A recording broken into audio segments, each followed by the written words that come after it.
It's Friday night in Jeffco Ed. Tonight it's the Battle of the Valleys. The Shades Valley Mounties hosting the Indians of Pinson Valley, and it's all on next on Jeffco Ed TV.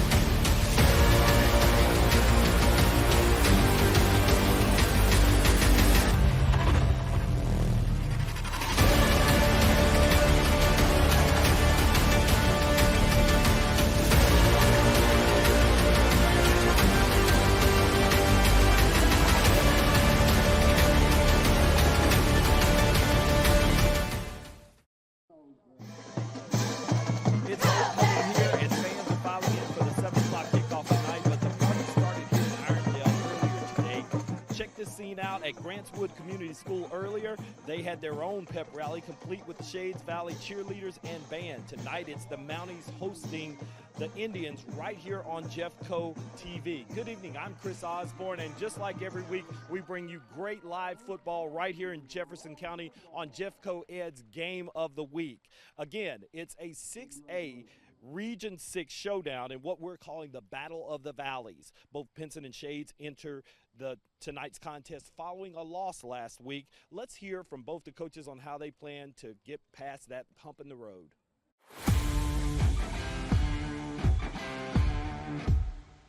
And we're going to prepare the same way each and every time we get a chance to go out and compete. Shades Valley and Coach Rubin over there, man, those guys do a really good job. So we're just looking to go out and execute and try our best to win the football game. This team its resilience has been not surprising, but in a way that is very interesting. It's still yet to be determined how good we really have a chance to be, and the potential, man. We're playing a lot of young guys. Over the last couple of games we've played, I can see the progression of our team, and I'm really excited about that and the potential about where we have all of our upside that we have moving forward. It does a lot to have one of our games broadcast for the players, number one, for our program, number two, to be able to display all of the things that we always talk about and be able to have that opportunity to play in front of a mass, not only just a mass crowd, all right, but a television audience.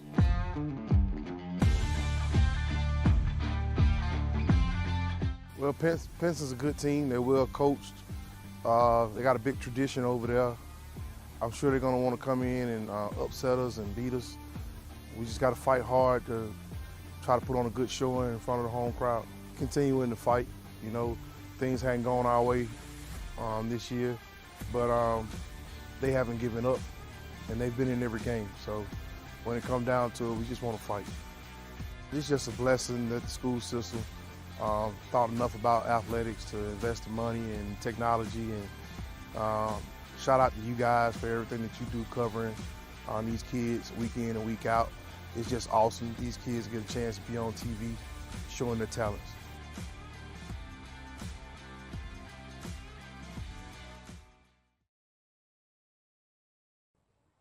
You're about 15 minutes away from kickoff here. As I said, the crowd is starting to pour in, and you're going to see every play right here live on Jeffco Ed TV. Let's toss it up to the booth where Caleb and Scott are standing by.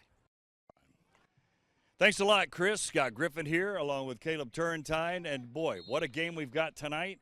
In a different way, this is important. Both teams coming in 1-3. Both teams really need to win. Yeah, this almost feels as early as it can be in the season and have a playoff feel, because this is almost a must-win for both these teams. When you look at, who's in this region and who's left on these teams' schedule, this is a must-win for both teams. Well, Pinson only has one win in the region. They're 1-1, so they got a game up on Shades Valley, who's 0-2. They're both 1-3 on the year. So Pinson has a little bit of advantage coming in, and really you could make an argument that the winner of this game has a pretty strong foothold towards a playoff spot with 4 teams going out of 8. Yeah, I mean, I don't think anyone might think that one of these two is going to overtake an Oxford, Clay Chalkville, Mountain Brook. That's the top of the region, which leaves only that one spot. And I think it's these 2 teams that are vying for that. What happens in other region games might be a little more predictable. Tonight is the one that makes a difference, as it did last year.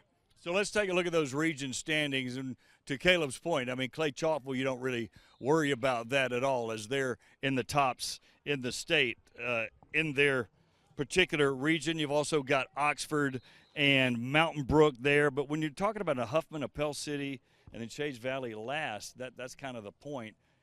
And you don't want to give away anything, but you certainly got to be realistic to know where you are, that you're probably not pulling the upset on those top 3.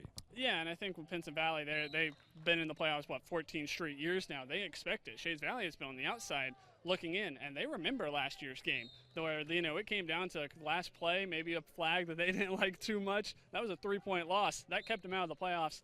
I think they're going to be ready for it tonight. I am too. I'm excited for this one. Yeah, it's going to be a real good one. 28-25 was the score of last year. So we're going to see how the Battle of the Valleys, right? Last week we had the Battle of the Groves. Tonight, the Battle of the Valleys here with Pinson Valley on the road against Shades Valley. Chris, let's go back to you.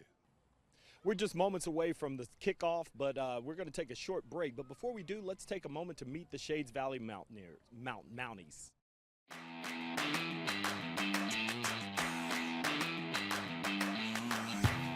Xavier Bolden, quarterback, junior. Quincy Poole, running back, freshman. Emery Brewster, receiver, senior. Javian Williams, wide receiver, senior. Corey Knight, receiver, freshman. Aiden Shackford, receiver, sophomore. A.J. Jones, offensive lineman, junior. Manuel Smith, offensive line, senior. William Looney, offensive line, junior. Jaden Ford, offensive lineman, junior. Joyshan Cook, tight end, senior. Johnny Steele, defensive lineman, senior. Sean G, defensive end, senior. Terrence James, D-line, junior. Derek Russell, middle linebacker, sophomore. Landon Saxton, linebacker, senior. Zacharias Burrow, DB, senior. Chandler Marks, DB, senior. Christian Young, safety, senior. Candace Mill, DB, junior. Amar White, DB, junior. Ruben Nelson, head football coach, Shades Valley High School. Welcome to tonight's game. Go Mounties.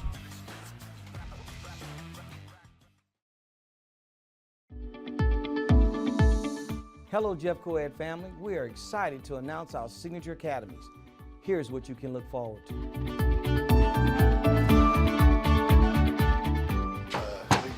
This is going to provide students with skills to be able to step into those positions to help out in a market that is definitely hiring.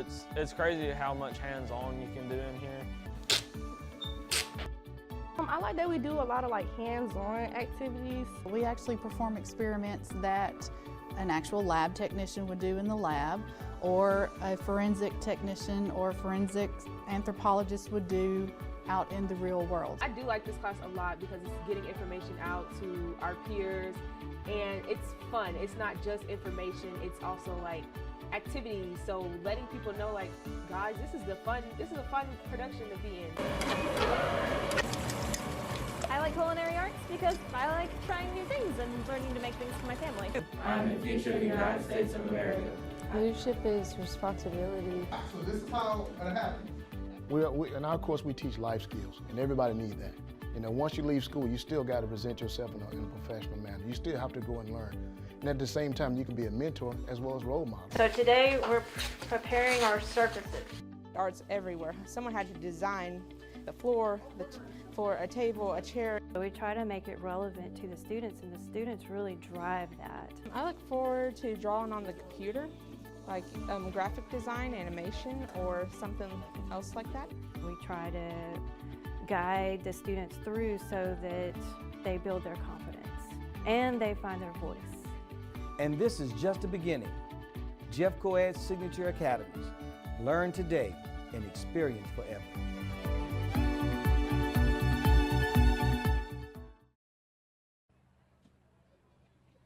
We're getting closer and closer to game time in this 6A Region 6 matchup. Both of these teams are actually matched pretty evenly in their last few outings. They've scored on average about 20 points, so we could expect that tonight. But as they say, you know, stats don't mean anything. The game is played on the field. Let's take just a few minutes to meet the starters of Pinson Valley.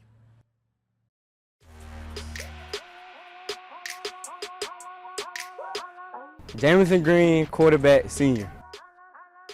TJ Calhoun, running back, junior. Jordan Lindo, running back, junior. Corday Fuller, wide receiver, junior. Marcus Thomas, receiver, junior. Gabe Lindo, offensive line, senior. Zion Perkins, right guard, sophomore. Kaden Baker, offensive line, sophomore. Jamarcus Maxwell, right tackle, sophomore. Eric Long, O-line, junior. Carlo Johnson, fullback, sophomore. Jeremiah Hill, DN, sophomore. Jalen Lewis, D-line, junior. Jamarcus Thomas, defensive end, senior. Leland Johnson, linebacker, sophomore. Ryan Rhodes, linebacker, sophomore. Roland Riley, DB, junior. Caden Edwards, DB, junior. Deshaun Young, DB, junior. Clarence Dates, DB, junior. James Thompson, head football coach, Pinson Valley High School. Raise your spirit, go Indians.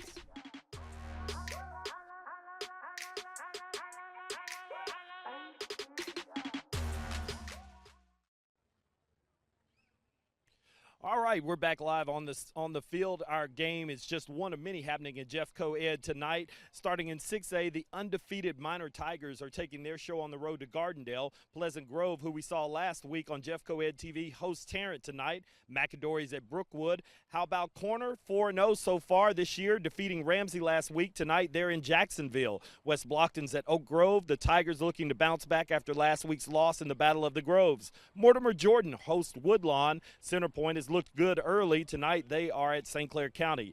Fultondale travels to Dora, and finally Hueytown has a tough test tonight as they host the city of Bessemer. All right, so right now we're going to go up to the booth to Caleb and Scott. Guys, take it away. Thank you, Chris. And welcome again to Irondale, Alabama, Shades Valley, and Pinson Valley here tonight. Scott Griffin, Caleb Turntine here, and should be a good one tonight. We're kind of waiting on the lights to come on. It's a little late for them to come up here, but they're making their way now here. And we got homecoming already done and all kind of stuff. So excellent night for football here in Shades Valley. Actually cooled off a little bit. For the playing of our national anthem.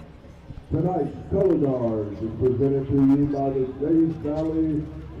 So we got the national anthem coming up in just a couple of seconds. The color guard consists of and we'll pause, of course, for our national anthem. Cadet Sergeant, Staff Sergeant Abby Harrison, Cadet Staff Sergeant Reginald Bryant Jr., and Cadet Light Corporal Nathan Cobain. Ladies and gentlemen, our national anthem.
Nice job by the Shades Valley Mountie band there for our national anthem. And again, as we've talked about already,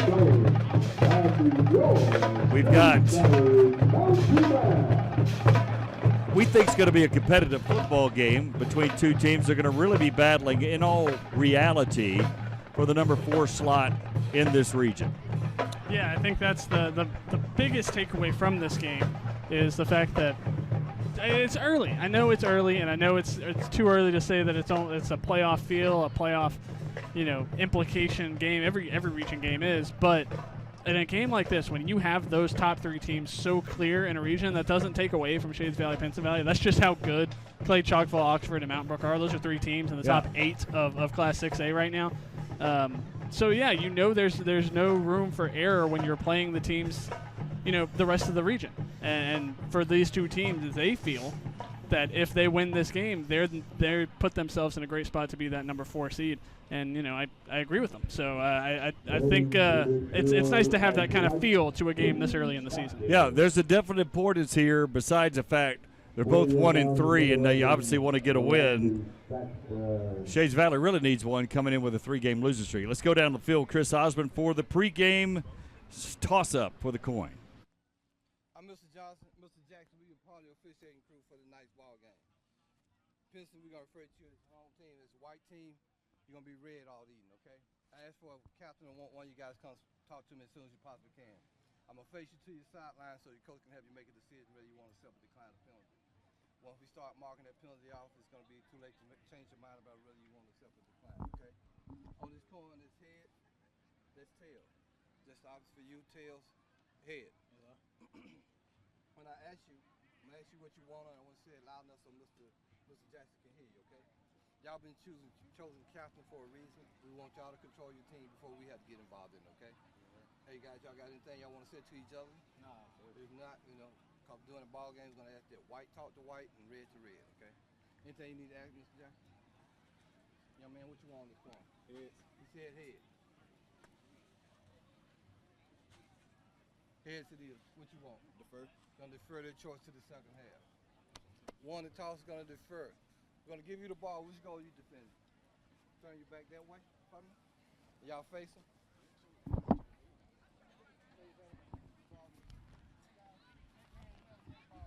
Shades Valley will receive. Pinson will defend the western end zone. All right, ladies and gentlemen, it's just about that time.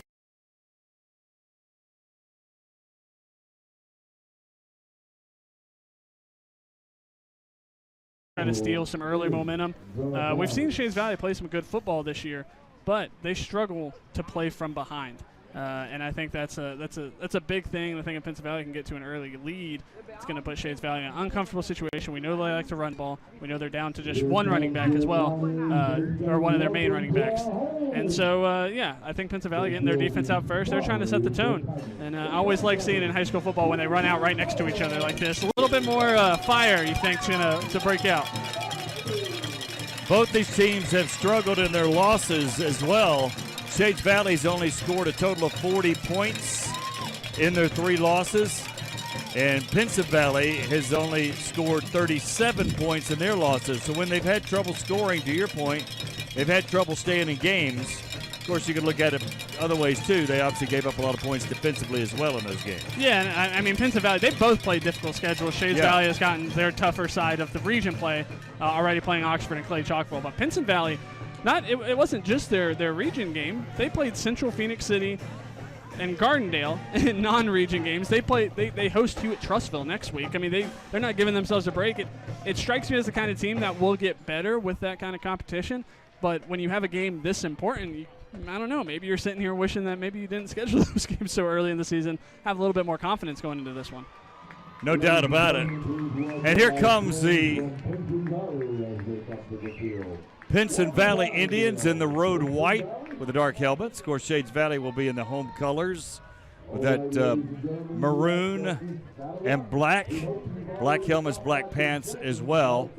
Pretty good crowd here on hand for Shades Valley side. Pinson Valley starting to leak into the stadium a little bit. The band are getting here late. They're just now walking in as well. I've never seen a band arrive this late. Hey, you say late? I haven't seen kickoff yet. I think they're just on time. Yeah. So that's no, it's a solid crowd. This is actually my first time here at Shades Valley. Really impressed by the facility as a whole, and I love seeing the field house, the background, Irondale Water Tower. Things look good. Things look really good, and good sized press box as a whole up here, and we got a good angle on the game being this high up.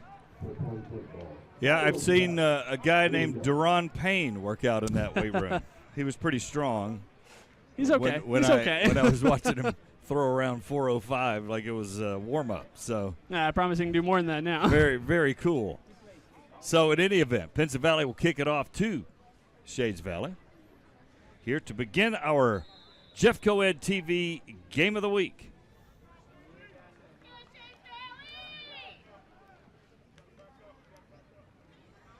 So Pinson Valley will spread their formation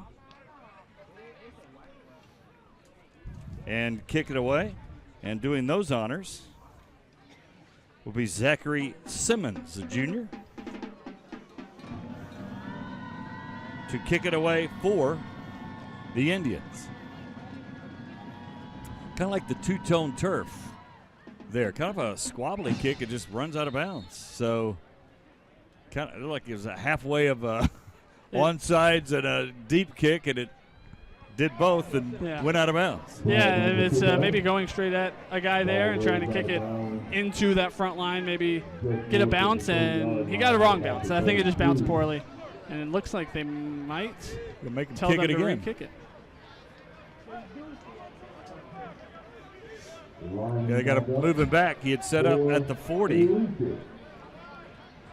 That's kind of a rarity. Most people just take it wherever the penalty would lie. I know, you would have started on the 35-yard line there, and I think it's putting some confidence in that first play, hoping your kickoff return can do something a little bit more.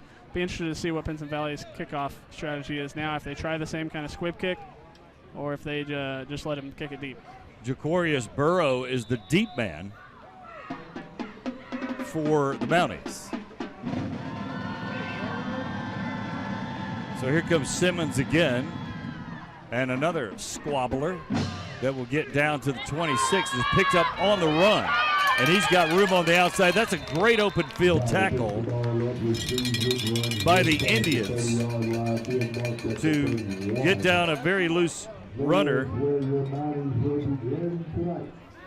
I don't know if it was Carlos Johnson or who, but nice open field tackle there. Yeah, I mean, he picked up some momentum, maybe an ill-advised way of picking up a ball bouncing like that, but they gained 1 yard after that penalty early on. So they got nothing. So the Mounties will start it off offensively. Quarterback Xavier Bolden, the junior. And he'll throw the quick out and just a little low. The timing was off a little bit, and he tried to dump it out there to number 84, Joseph Webb, and it was a little low for him. Yeah, that's a good RPO. He made the right read. The running back got blown up right away. Just a little bit low of a throw. Maybe he sensed that pressure coming on. Tried to short arm that throw and fell short. Fake, no handoff inside. Good running there, good strong running. Quincy Poole, who's just a freshman, gets about 7 or 6 yards we'll give him on that carry.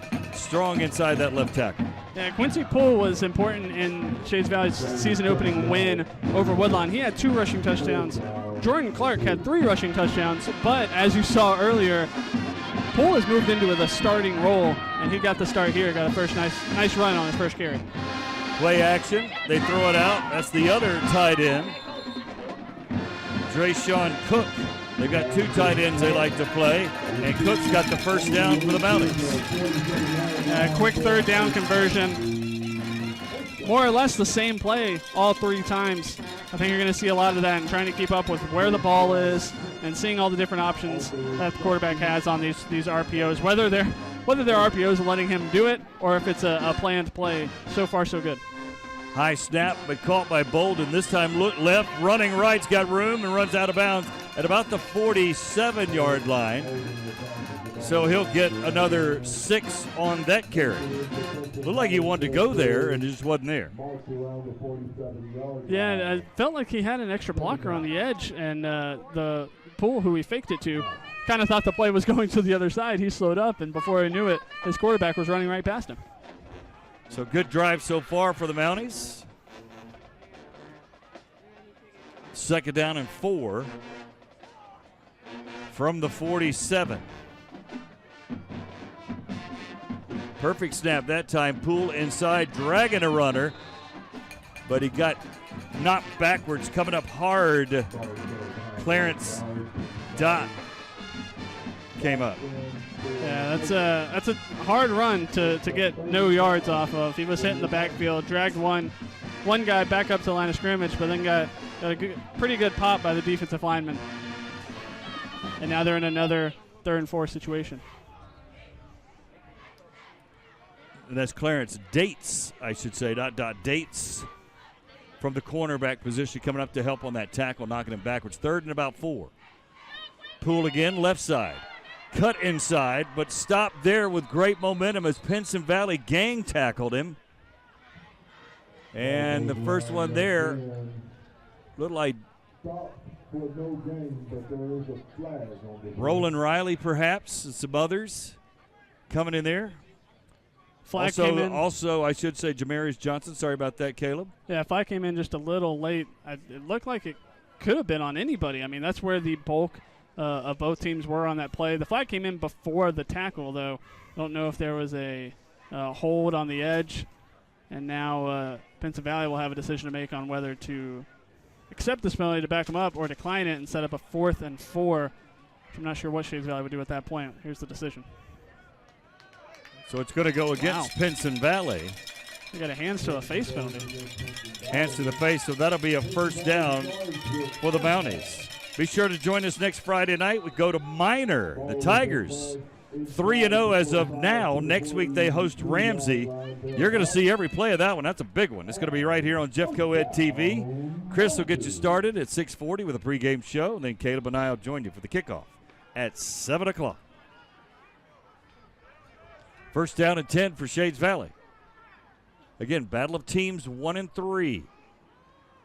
Poole, this time knocked down again. The first one to get there, Leland Johnson, the sophomore outside backer for Pinson Valley. As to your point earlier, both teams are going to try to establish the run and establish a physical state of play in this game. Yeah, and I think both teams' defenses know that as well. Pinson Valley has been there in the backfield almost on every single play. That's why some of these swing passes have worked in the RPO. But that's the first time they were able to reach Poole in the backfield and then also bring him down in the backfield. He's been able to fight through some contact early on. Now they got behind the sticks just a little bit. The familiar Florida State theme there that every team in high school seems like with an Indian nickname picks up, right? I don't blame them. It's a cool song. So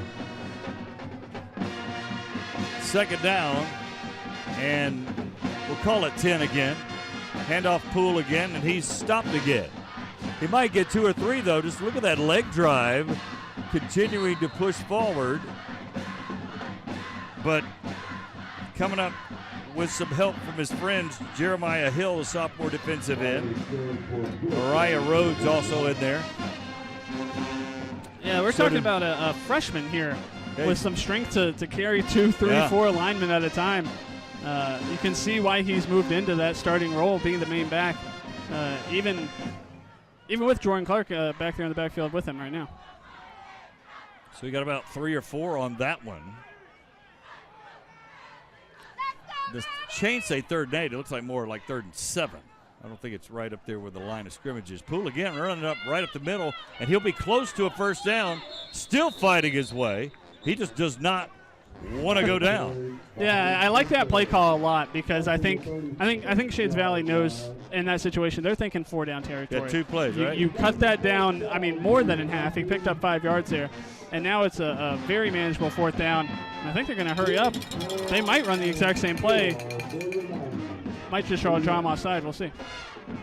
So 4th and a yard. Oh, knifing through. Nothing happening on that as Shades Valley Pinson Valley comes in with a big play. Sidney Woods, outside linebacker. Watch the replay as he comes bursting through the line.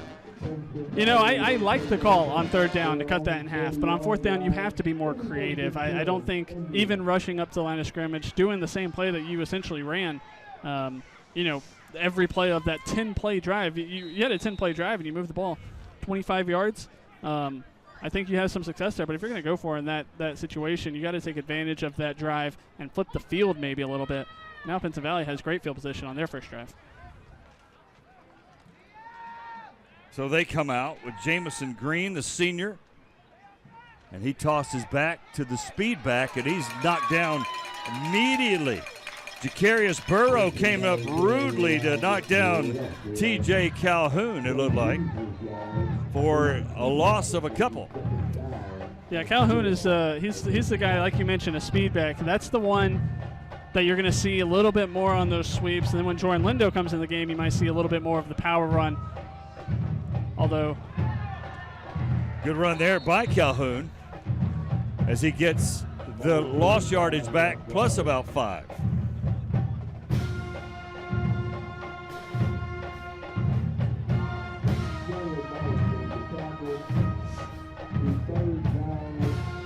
Third down and 4.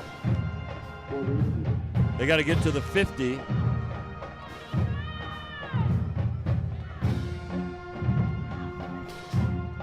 You always see in high school football, those early in games, you're going to see a hard count, test that defensive line. See just how disciplined they are. Good snap. Looks, throws, nice dart out in the flats. Looks like to Marcus Thomas. And that was a good drop back. Just find your open man and move the chains. Yeah, very simple comeback route, 10 yards. Get enough what you can do for the first down. Secure the catch. Don't try to run without the ball. Well done. A good third down conversion there by Pinson Valley. Good throw by Green. So 1st and 10 Indians from the 41.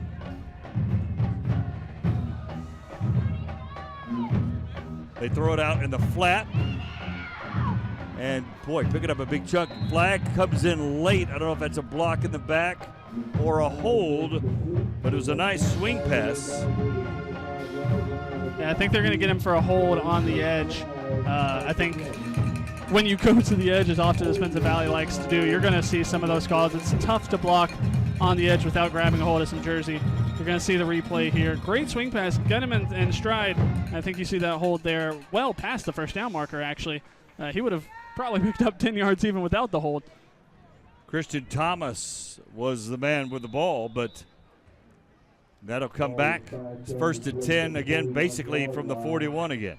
Yeah, that is exactly right at the first down marker. That was a 10-yard gain and a 10-yard penalty, back to where they just were. High snap, caught. Calhoun vacated the area, came back and scoots, and he's got about 8 off the right side as he was displaying great vision. Watch this. That's a really good cut there. Oh, man, I think he might have made a couple, but that cut he made against the defensive lineman, I think sometimes you don't stand a chance there. Whether he's throwing to the outside or cutting in, that's a really good move. 2nd down and maybe a yard and a half. Jamison Green at quarterback. Calhoun in motion. They hand to him. He's got the first down. He's hard to see back there. And he gets inside the 25 before he was knocked down by the Mounties. I'm really impressed so far with his patience and his running. Being able, yeah, he likes to get to the outside, but being able to get behind those linemen, trust your linemen that they're going to get in the way, and then once you need to, make a move once you get past line of scrimmage. Really impressed so far by his start. Justin Miller had that tackle. They throw it out. Calhoun again. He uses his block. He's inside the 20 on a nice swing pass there. And that was another excellent block by Rico Freeman. There's Christian Thomas out there. So 2nd down and 3. Yeah, that swing pass is working. This is an impressive drive. I know you usually script your first one. And Shades Valley, I think we got a timeout. Mounties.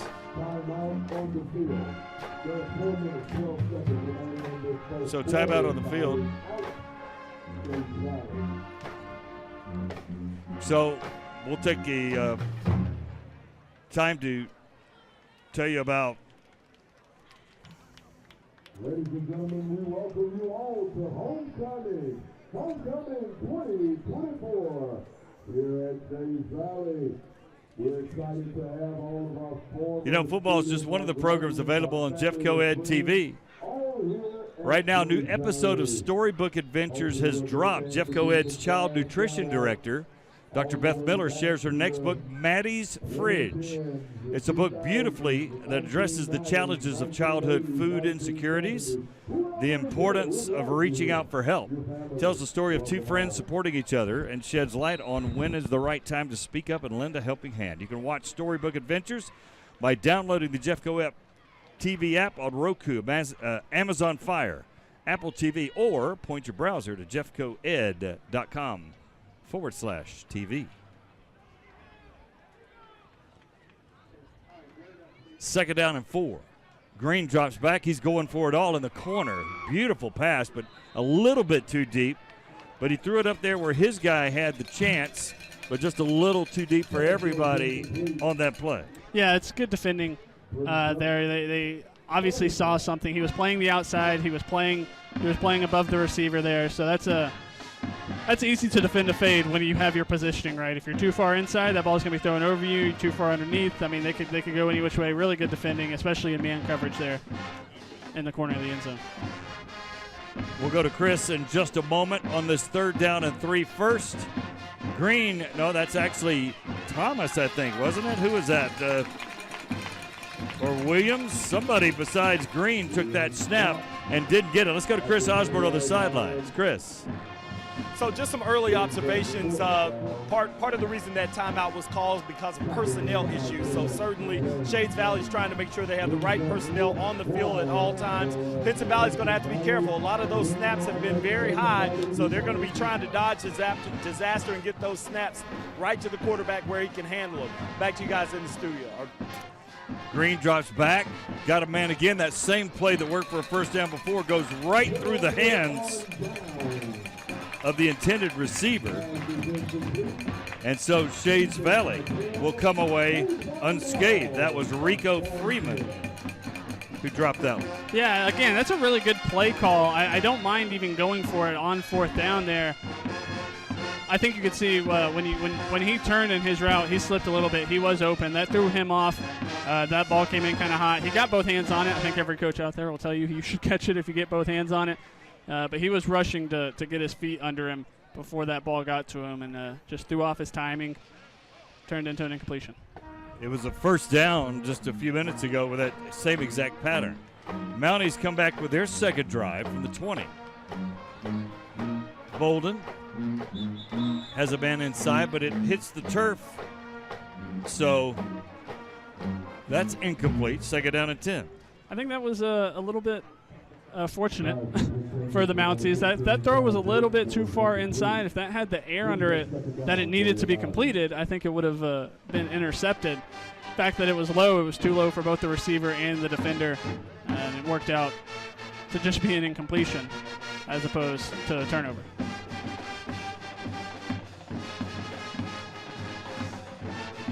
Second and 10. Football right at the 20-yard line. Bolden, RPO, throws the slant. I love that play. It's almost indefensible, but right in the hands of Javian Williams, and he dropped it. Yeah, that's one that you need to be completed. The route was good. The throw looked to be right there. The timing was on. The defense came in on that run. It might have been a little behind him after seeing the replay just then, but that's a catch you need to make, and now they're in a third long situation.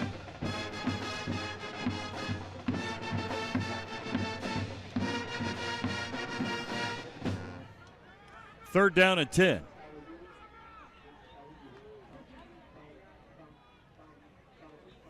Bolden looking left, throws left, behind everybody. Timing was way off on that, as he was over there trying to find his intended receiver, DeCorian Thomas, but it wasn't even in the vicinity. And they stopped Pinson Valley, but they stopped themselves with some execution issues there. Yeah, that throw was so wide, it almost makes me think that they were just on different pages, whether that's an option route on the edge or if he expected more of a button hook as opposed to some sort of inside slant. That throw was well wide of the target. And good coverage and a good defensive stop by Pinson Valley to get some field position back here.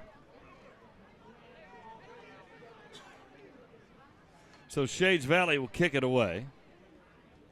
Bolden, the quarterback, will punt it, which happens a lot. And it is caught at the 50. And drugged down with an open field tackle as it was fielded by 35, who's not on our rosters. The Mounties drop him right there at the 43-yard line.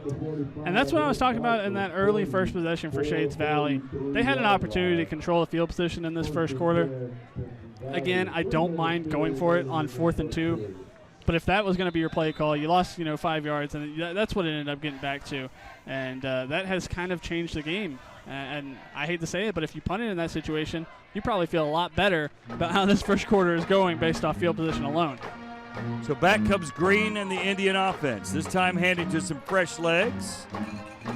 Off right guard. With a little cross action run. That's Jordan Lindo, who's the other back that gets some carries for the Indians as they try to have fresh legs in there here on this series. Got 2. It's 2nd down and 8. I mentioned Shades Valley and how they got their lone win. Pinson Valley ran for 200 yards in their lone win of the season over Huffman, and that was mostly because of Jordan Lindo, had 95 yards and 2 touchdowns in that win. But they also had 4 different players score rushing touchdowns. Lindo, right guard again, got a good block, still on his feet. He's down the sideline. Lindo might be in. Let's see where they mark it. Touchdown. I'm going to love to see the replay because I thought he might have landed a little short, but they're going to give him the touchdown. Hopefully we can slow it down at the end, but they call it a touchdown here. Last-ditch effort. Let's see. What do you think? Looks like he was a touch short, but they gave him 6, and that's all that matters. I think he's in. I think he's in. Maybe his forearm is down, but if that ball is on the goal line, I think his legs stayed up. And if his feet stayed on the sideline, the ref was right there on top of it. I think that's a fine call. The cuts that he made once he got past the line of scrimmage, I said that TJ Calhoun was the speed back. Jordan Lindo must have heard me say that because once he got into open space, he looked a whole lot faster than anybody out there. Really impressive touchdown run. He broke some tackles, and then he beat some guys that had angle on him to score that one. A very impressive touchdown for Lindo. There's the Pinson Valley Band as they go up 6-0. And a little delay here on the field. I think we saw a penalty after the play, and everyone's just making sure they're on the same page about when that penalty will be assessed, and it looks like it'll be on the kickoff.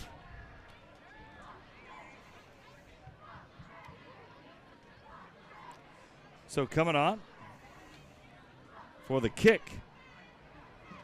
It's up and good for Pinson Valley. So 7-0 Pinson Valley over Shades Valley.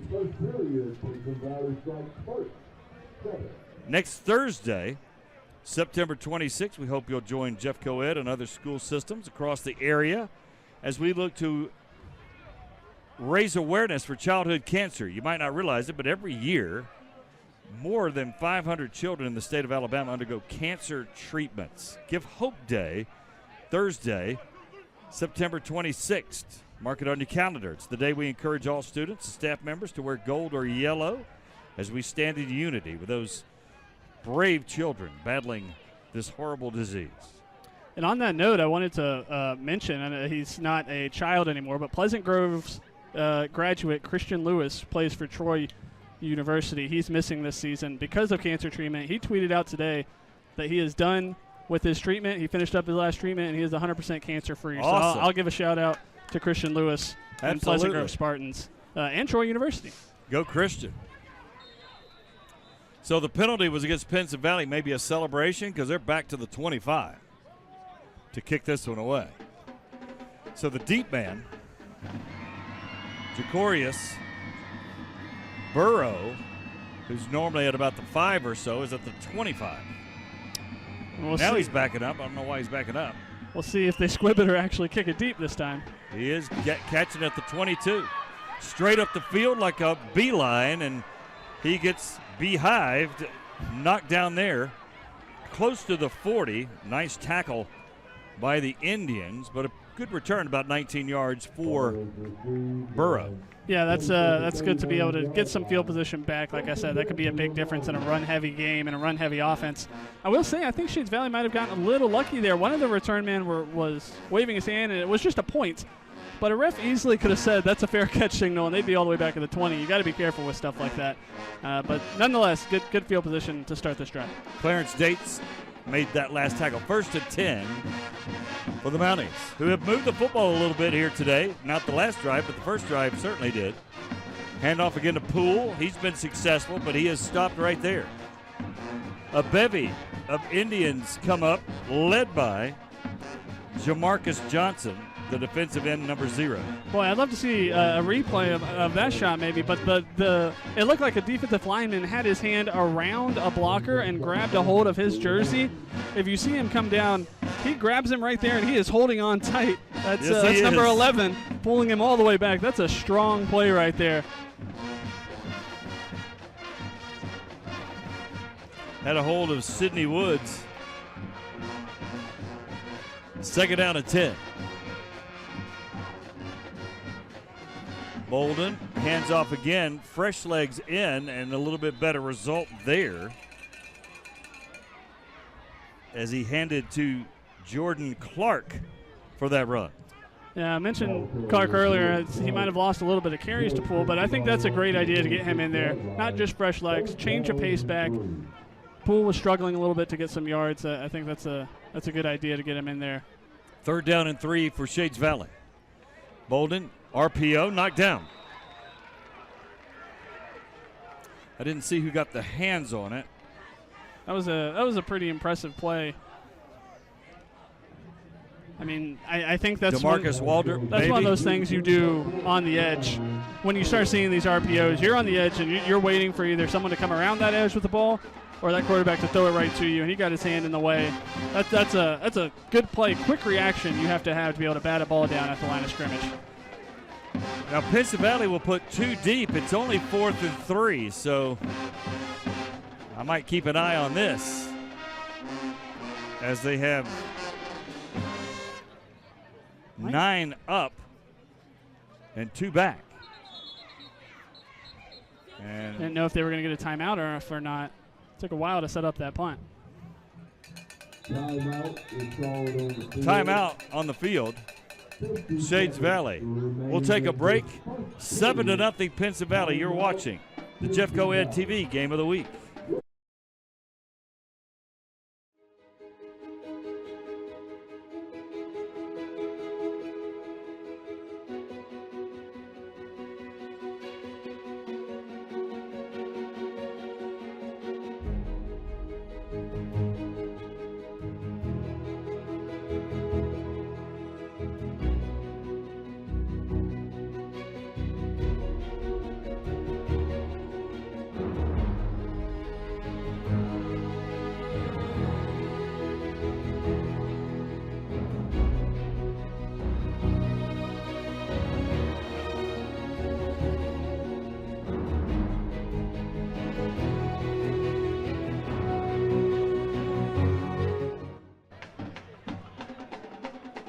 Welcome back as Shades Valley set to kick.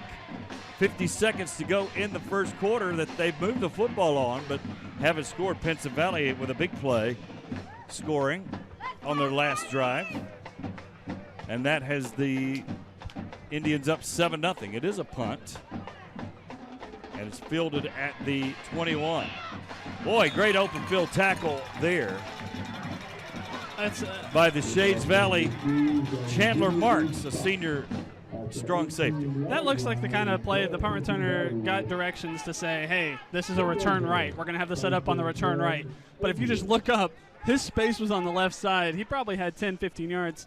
Now, that being said, the space on the left might have come because of this flag and an illegal block. So we'll see what they do with football.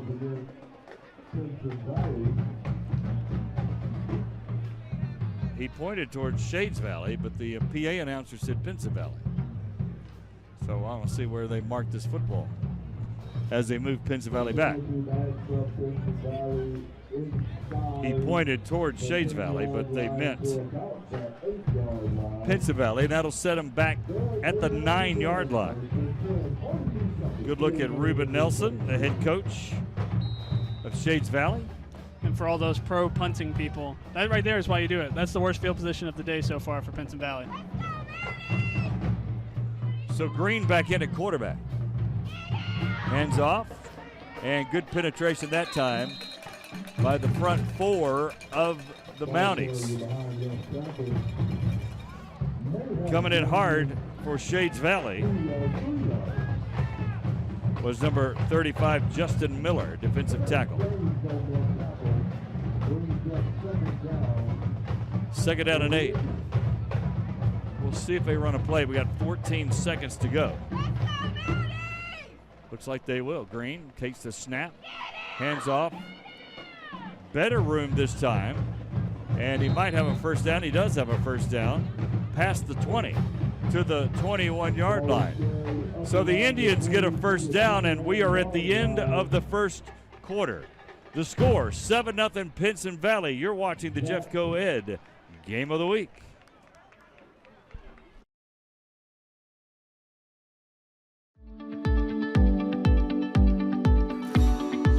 Hello, Jeff Co-Ed family. We are excited to announce our signature academies.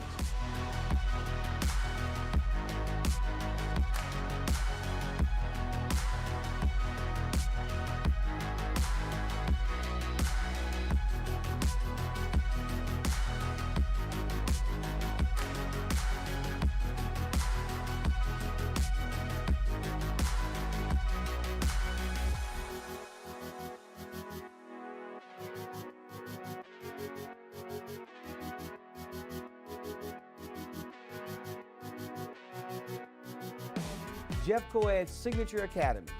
Come join us. Welcome back to the Jeff Co-Ed TV Game of the Week. Scott Griffin here, Caleb Turrentine, our great crew, executive producer John Huddleston. Happy birthday to Mr. Huddleston, our public information chief officer, executive director, and got all kind of titles. If we have enough pull around here, we'll go around and we'll tell everyone in the stadium. We'll get a whole stadium singing happy birthday. We're not going to get his give his age. He told me a 5-day event plan, not counting tonight. That's when you know you're important, when you get that many days to celebrate your birthday. Family's coming over. Everybody's coming over. Loose football. Green, I don't know if he got it or not, but dropped the football, and I think he did fall on it, so they avoid disaster there. No, Shades Valley has it. Let's take a look and see who got it. It looks like he tried to fall on it, and it was still loose. There it is, yeah. And that's a good play. I didn't see who got it. Hard to see their numbers anyway with the black on the maroon. But nonetheless, a Mountie fell on it. And that is exactly the kind of play that Shades Valley needed. Not only they get possession right away there in the red zone, but a bounce to go their way, get their offense going. This is where you need 13 yards. You still don't want to be predictable with your run game, but have some energy and get going. And they are not great at playing from behind. We saw that in the Oxford game earlier this year, but getting a break and be able to do something like that, that's a big play. That certainly changes the feel of this one. So the Mounties have it at the 13 after the turnover. Bolden at quarterback.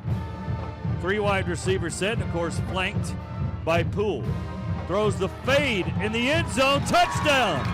Beautifully timed. Threw it a little bit behind him, but good enough as he found his man, Jacarius Burrow, on the touchdown. Now that's what I like to see. What did I just say about you can't be too predictable even down here, and I don't think anyone thought a fade pass was coming right there. And you're right, the timing on that was great. Even though the throw wasn't perfect, the timing was so good that it didn't allow that defender to turn around in time, got into his back shoulder. Really good connection there. We got ourselves a ball game.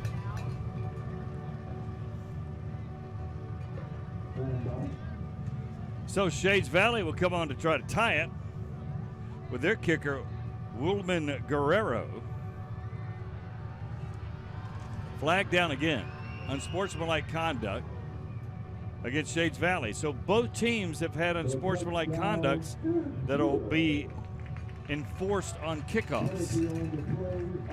You know, I didn't see what happened, so I can't speak on it. I don't know what they said, but at the same time, it's like, you know, this is a rivalry game. That's kind of going to happen. They got a flag because they celebrated. You're going to go back out there. You're going to celebrate too when you score your touchdown. I kind of like that kind of energy. Low snap, football fumbled around, and that can cost you a football game. We're early in the second, but you never know with points valuable in this kind of game. So Pinson Valley escapes the tie, and Shades Valley has to be fortunate to be down by 1. Yeah, and in a high school game, when you don't have such a great kicker, it does kind of make you think that you should accept that 15-yard penalty. But they avoided it. Now they're going to have better field position on the kickoff. Let's go down to Chris Osborne. Chris, what you got? Hey guys, and speaking of Pinson Valley's high school kicked off a Hispanic Heritage Month and did so with the Senorita Quinceanera, got it right, pageant, 2024 pageant that was. Miss Madeline Avales was this year's winner. There was also a junior division that was held at Rudd Middle School where they were invited to participate. The event was sponsored by the Hispanic Honor Society, and the Pinson Valley Cosmetology Department worked with hair and makeup. Also, a mariachi band was on hand for the event. Back to you guys. All right, Chris, thank you. Very cool to see the pictures from the Pinson Valley Heritage. So 11:48 to go. Now Shades Valley, on top of missing the extra point, has to kick off from the 25. Yeah, and that's you just saw how important it was. It flipped the field. Even though Shades Valley punted that very first time, it flipped the field, caused that turnover to turn into a score. Shades Valley has to be careful here. They can't let all that momentum go back by Pinson Valley taking over, you know, from inside Mounties territory right away. So we'll see how this one ends up shaking out. And I will apologize to you. Pinson Valley has a 35, and we don't have a 35 on our roster. So he's already made a couple of plays, and would love to know who that is or if he's wearing a different jersey, but we'll do the best we can. He's back deep nonetheless with TJ Calhoun, the wide receiver, and they'll kick it to 35. So he's got it at the 20. Straight up the field, running room. 45 and knocked down at the 43. Maybe the turf knocked it down, tripped over the 45-yard line. Take a look at this again. It's that speed he used right up the middle, right when he caught it. He saw a seam, great blocking, and I think what took him down, I think it was the turf, but it was also he was trying to make a cut because he saw that open space to the right. If he was able to keep his footing and make that cut, that would have been a touchdown. Instead, have a couple more flags on the field. Yep. So we apologize, but we're at the mercy of rosters and different things handed to us, and there's no 35 on mine. I don't think there is on yours, right? So I hate that. We have offsetting penalties there. So it's first down. The play will stand. And Pinson Valley has great field position after that terrific return to the 39-yard line. And that's the kind of thing that can reset an offense. Get a boost from somebody else.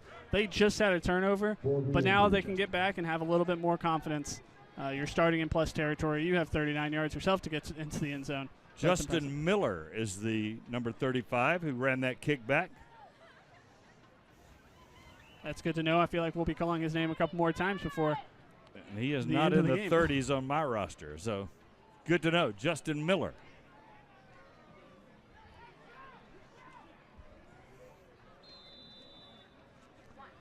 And here comes Pinson Valley.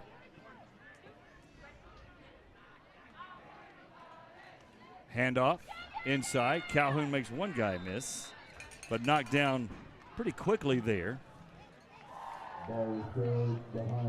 by the Mounties. But he got 5.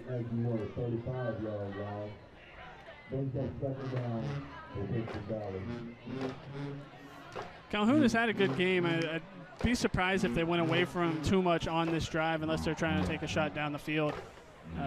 Let him continue this momentum. Nice throw down, boy, just too far. Jamison Green just threw it up off of his back feet, and it's picked off by the Mounties in the end zone. And that's number 13. Yeah, that's Osmond Williams. That's a play. You saw it earlier when they tried to take that shot into the end zone, into that fade. Shades Valley is playing over the top on those deep balls, and we saw how, because those button hooks were working earlier because of that. And they're playing over the top, and I don't know if he never saw the safety, but that wouldn't have been a good throw even if there was no one else standing there. The receiver was not going to be able to run underneath that. Surprised they didn't give him a touchback here. This is a tough situation to put yourself in as an offense. Yeah, because I thought he fell in the end zone for sure. Yeah, and he might have had feet down, but he certainly didn't have momentum. That's a tough call, and I'm not sure with replay if it would have turned over or not. So the Mounties will start literally at the 1. Bolden down there with some beef in front of him and a couple of backs flanking him on each side. And a Poole, and he'll drag a defender for a couple of yards. It'll be second down and 8.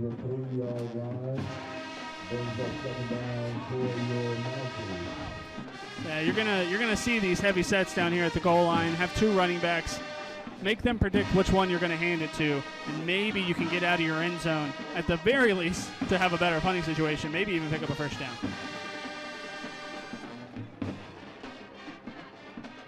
Poole again, he's knocked in the backfield, and that'll be a safety. Gotta be. Excellent play by Pinson Valley. Landy Saxton came in with the safety. Oh, excuse me on that. Sorry about that. Hold on. Sidney Woods, the outside linebacker, came in. I knew we had called his name before at some point. I couldn't remember what it was. Yeah, and they have been blowing up a lot of plays in the middle of that run game. I don't know. Really, based off Shades Valley's offense, what kind of play calls you're looking for. Maybe you take a shot deep, maybe you get a pass interference, maybe you just kind of throw it up. That's a tough situation, and I don't know. If I'm the coaching staff, I'm probably questioning the call to not give a touchback, especially with how it turned out. That's a 3-point game now. That's a full field goal to get you back into a tied game. So you miss an extra point. Then you get a turnover on a great play. We both thought it was in the end zone. They mark it at the 1, and that you have a bad block, and you gave up 2 right there.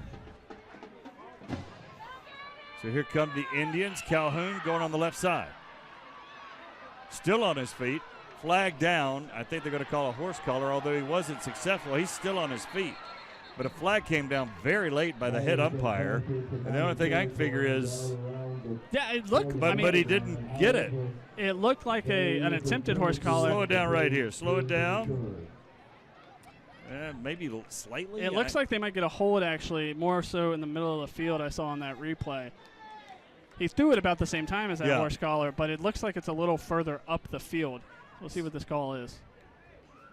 It looks like it's coming back. It is a hold.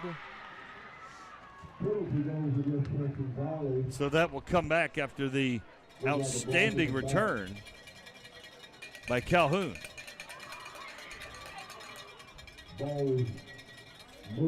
So while we're figuring that out, let's go to Chris on the sideline. Chris? Well, guys, just like you down here on the field, everybody, including the coaches, was trying to figure out how that was not a touchback. But obviously it came back to the 1, and then the safety occurred, and it just looked like the running back had absolutely nowhere to go. He didn't have anywhere to go. They only had a yard to work with, and then Pinson Valley was just terrific defensively. But, yeah, we were all surprised that I could have swore the kid fell into the end zone. There's more penetration by the Mounties there. Yeah, I think you can look back on that interception and think, yeah, it's a bad throw. It was miscommunication. It might not have been the best play call in that situation. But at the end of the day, it worked like a perfect punt. They put him on the 1. It gave him a safety. They got the ball back. Hard to be mad about the interception now. And that's an offsides on the Mounties. And we don't have a 22 on the roster. It could be 23, Derek Russell, but he's wearing 22. He just made the tackle and then jumped off sides. A little too jittery. You get excited. Tackle for a loss and then get back out there. You want to get another one. So 2nd down and 7 from the 43. Handoff. Calhoun, boy, he's got stopped there. The Mounties have gotten tough defensively. That time, Terrence Javis came in and knocked him down from his defensive tackle position for no gain. They do need to make an adjustment just to slow down Calhoun. As I mentioned, I mean, that interception slowed him down enough apparently. But to be able to stop him before he bounces outside, and they need to make an adjustment on the inside of their defense in that front 7. Green drops, fakes, trying to find time, and just ends up throwing it away. Smart decision. I think he might have had a little bit more time than he thought he did. But still, it's sometimes I think if you're a coach over there, you say throw it away a half second early, then keep it a half second too long. So smart play and live to see another day. 3rd down and 7. Again, Pinson Valley in front, 9-6. Kind of an awkward score, a missed extra point, a safety has given us this score. And timeout on the field. And I assume it's the Heat timeout maybe at the midway point. About 8:49 to go here in the 2nd quarter. If you have a background in special education, Jeff Coed wants to talk to you. Right now, qualifying exceptional education employees can earn up to an extra $4,200 a year. More details can be found on our district's social media channels. And to apply, just head over to jeffcoed.com. It looks like that official timeout ended up being a discussion, and the team thought they could go to the sideline, and they got called back pretty quickly. So no timeout in the books there. We're still a couple minutes away from a Heat timeout. Green drops, got a great arm, threw it to wide open in that zone. He just got behind the backers in front of the cornerbacks, and he throws a strike on that pass to number 13, Rico Freeman. That's a good play. I am actually as Marcus Thomas, I believe. So Marcus Thomas with that catch. I think Pinson Valley technically just went for it on 4th down, but the chain still said 3rd down. They converted either way, so it might not have mattered. I'll tell you what, Green has a great arm in there. There's another nice run by Calhoun. He'll get 5 or 6, but when he drops back and they throw between the hash marks, he's really got a good lane of vision and a strong delivery. Yeah, I think that's probably why Shades Valley is playing the way they're playing on the back end, giving that space in front of him, making sure nothing gets over the top, because he's good enough to throw that ball over the top if given the opportunity. Handoff again, not backwards is Calhoun. I thought he might keep his momentum up, but he was knocked down right there by, I think, big number 70. He got hit right away. Johnny Steele. As soon as he got that ball. And then he just, no one else, there was no gang tackling. He got hit and kind of bounced around. I definitely thought he was going to get his foot. I think we heard someone right down below said, there ain't no way. And I was like, I didn't think so either. Almost an impressive way to break a tackle. 3rd down and 12. And whistle. Offsides. Shades Valley. That's a big 5 yards in a 3rd and long situation. And I think that's why you often see, especially because it's a dead ball penalty in high school, you'll see high school defensive lines give a little bit more space between them and the ball. And Shades Valley is right on top of the ball. And I think that's led to the 2 offsides on this drive. So that'll make it 3rd and 7. They got to get basically to the 33-yard line. Green throws it out there, and too much cushion. He's got a 1st down easily on that pass. once again finds Christian Thomas. That's just too easy. It is, and I think that's something you're going to see. Pinson Valley said, hey, we've made an adjustment. We'll throw the ball a little bit underneath your secondary. If you're going to play over the top, we will pick our chances at 7 to 10 yards and make our offense work that way. And now it's Shades Valley's turn. They're going to have to adjust, otherwise that's going to be how they get down the field every time. Handoff again. Boy used his block there as the tackle kicked out the outside end, but not much else going on. That's Simeon Connor, the third-team tailback, with that run, and he'll get a couple of yards off that right side. 2nd down and 8. This is the kind of drive that Pinson Valley could have scripted. I mean, they are running the ball. They're not getting a lot, but they're getting in that front 7. They're making that secondary stay deep, and then once they need to, they'll pick that little pass, 7 to 10 yards, 14 I think we saw. That might change once you get into the red zone, but it's working right now for their offense, and they're moving the ball well. 2nd and 8. Green almost dropped it, throws it out. It's caught on the outside, flag down, probably a hold. Calhoun was out there, I believe. No, that's Thomas again on the catch, but I think that's going to come back. Yeah, that was a pretty obvious hold on the edge. He got up all excited about his block. As we mentioned, those edge blocking by a receiver, it's hard to do sometimes when you get that opportunity with that many plays run to the edge. And he drove his block all the way past the chains before the play was blown dead. I think he flexed a little bit, but it's still an illegal block at the end of the day. He pretty much had him wrapped up. Good look at Ruben Nelson, the head coach of the Mounties. Trying to get win number 2, as is Pinson Valley. The key is Pinson Valley's win has come in this region, so they're 1-1. Shades Valley 0-2 in the region. So a very big game for that 4th slot in all likelihood that could be opened up for grabs in this region. 2nd down and 4. I really like Green's arm and pocket presence. Throws it out again and again. A little bit closer coverage, but not enough to stop the 1st down throw. And again, it's to Christian Thomas. They've thrown it 3 times on this drive, it seems like. They're going to keep finding him over there. And that's it's just a stop route, right? And I'm surprised go 7 or 8 and turn around. And I think that might be one of those things here. Given the receiver, you see the coverage, go as far as you feel the need, and It's then turn just a around call, and be right? ready. Yeah. Almost a look. Yeah.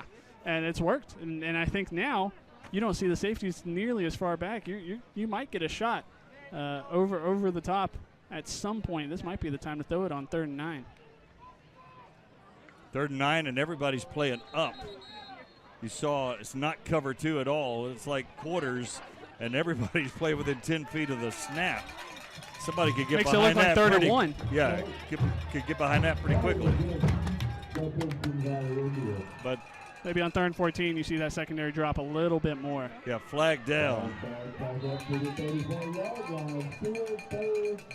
But still a chance to get a shot, and you can see on the wide shot there, you see how everybody's kind of within 10 yards of the line of scrimmage. So a deep shot might be the one to go. They do a crossing route 2 or 3 yards before the 1st down marker, but a little low, as Green again, when he's been errant with his throws, his feet are moving backwards. Yeah, no, he's throwing off his back foot. He's short arming it. You've seen we saw a couple of them short in the early RPOs.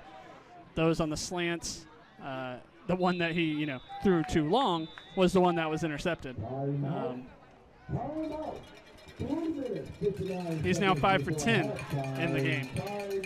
All right, we'll take a break with the heat timeout here. The score, 9-6 Pinson Valley. You're watching the Jeff Coed TV Game of the Week.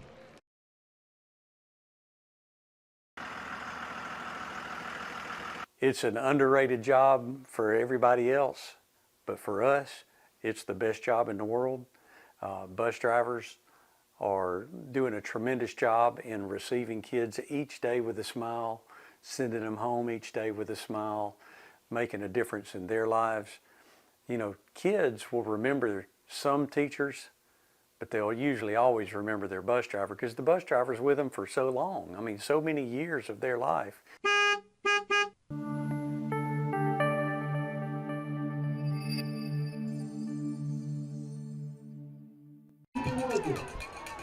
Welcome back to the Jeff Coed TV Game of the Week. 4th down and 14. Surprised to see the offense on the field. It's backing up a little. We're gonna see a pooch punt here. I'm starting You to think from the 34? That's a deep snap. He's sneaking back up there. See what play. Green will drop. He's got room to run. I don't know if he dropped the ball. Doesn't have that much room, and he'll fall short. He'll get 9 or so at the end of the day, statistically, but he's 5 yards short of the first down. So the Mounties hold again. That's a 12-play drive that ends with turnover on downs. I really thought they'd take a shot with that defensive formation the last 3 or 4 plays. I did. I thought on 3rd and 9 at the very least. And again, the false start kind of maybe set them back a little bit more.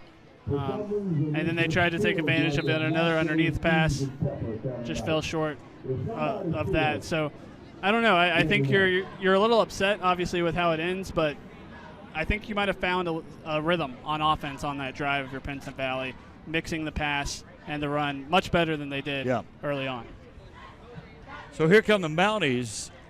They've scored a touchdown, but missed an extra point and had a safety. 9-6 Pinson Valley. That's how they are down by 3. Xavier Bolden in. Second delay of game penalty on Shades Valley. Both of them coming out of dead balls. Yeah, inexcusable coming out of a dead ball. They huddled, and maybe they're trying to slow it down, make sure this is the last possession of the first half. But you still got to make sure to get the snap off. They obviously should huddle on the sidelines and go run the play, right? Offense get ready. The clock isn't running. You don't need to wait for the play clock. So 1st down and 15, which could be big. Again, 3:47 to go here in the first half. Pinson Valley still with 2 timeouts. Bolden is the quarterback. Hands up. Pool is eaten up immediately like mosquitoes waiting for you on an August day. He barely got the handoff on that. Was that Jeremiah Hill, or I didn't see the numbers? Hill was definitely involved in that. I don't know if it was one blocker on 2 guys, and the blocker, he didn't have a chance. Running back didn't have a chance. They made, 19 gets hit with a block and making a tackle at the same time. Wow. Meanwhile, Sidney Woods is coming in on the other side. Their edge rush has been very good so far in this game. And they haven't even really used it against the passing game. They've been able to shut down the running game, which is really impressive for edge guys to do. Whistle had again. To avoid another delay of game. Take their last time out of the half. Timeout on the field for Shades Valley. They would have loved to have saved that in case they needed it in just a few minutes. Hey, this is how you want to go back to school. Back in August, the city of Irondale hosted a back-to-school rally for all 4 of the schools in the Shades Valley feeder pattern.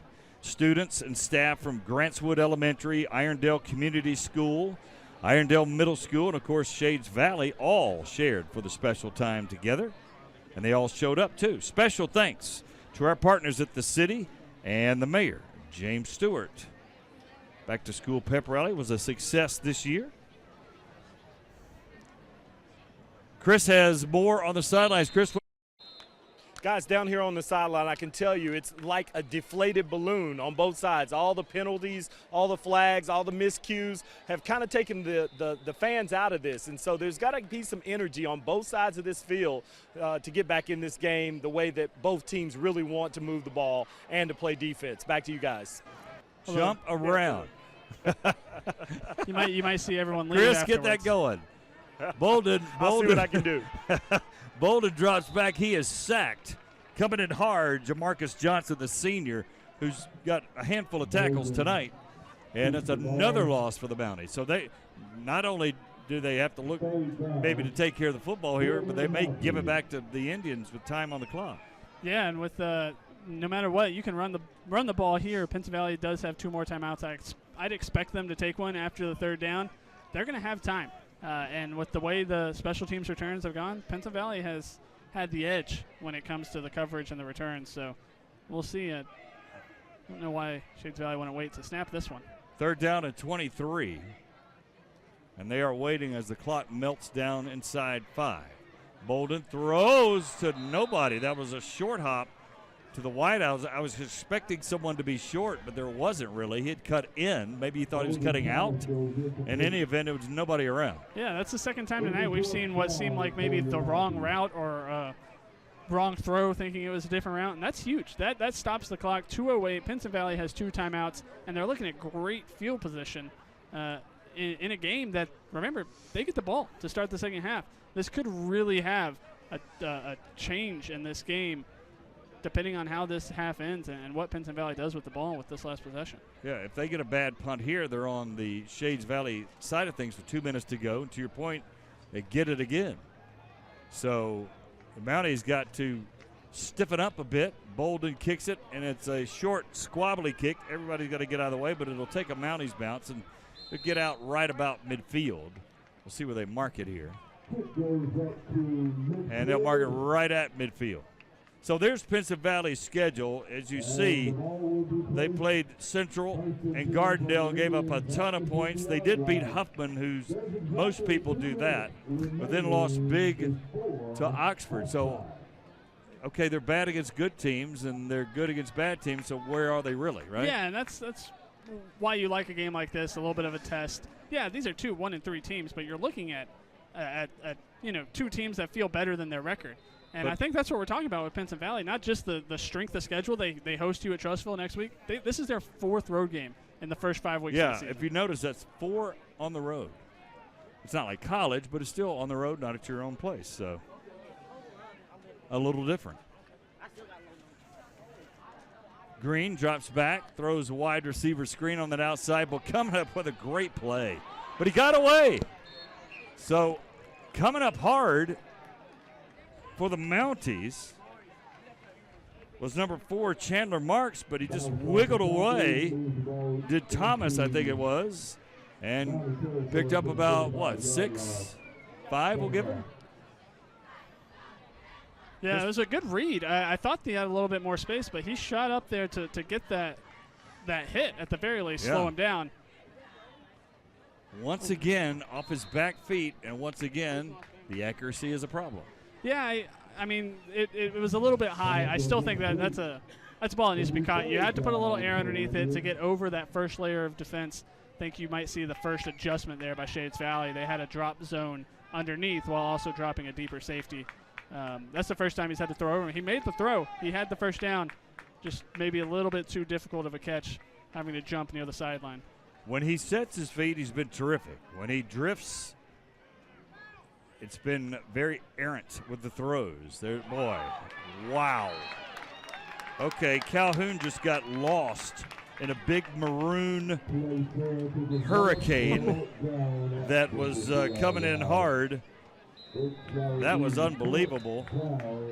I don't know if that was William Looney or not, but he came in hard, big number 70.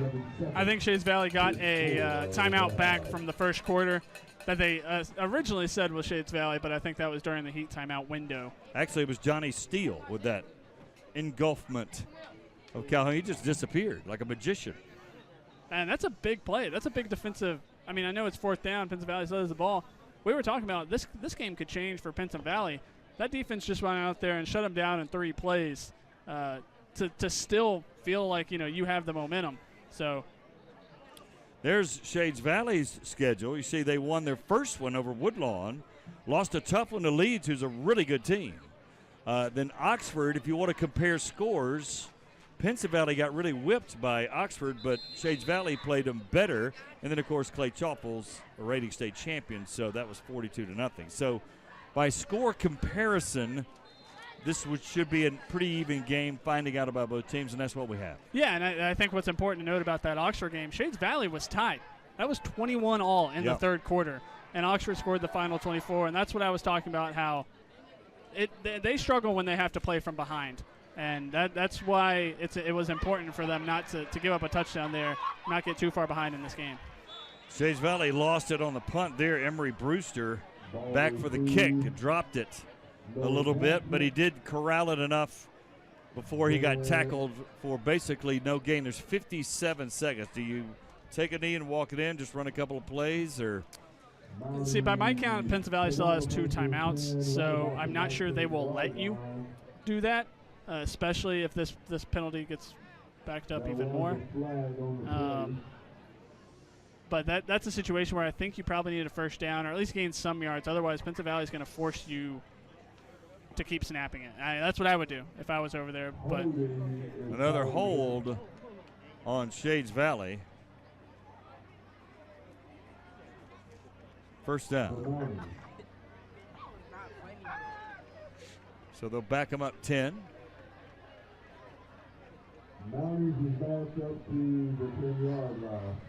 They're lining up in shotgun. 5 wide, I think, for the first time all night.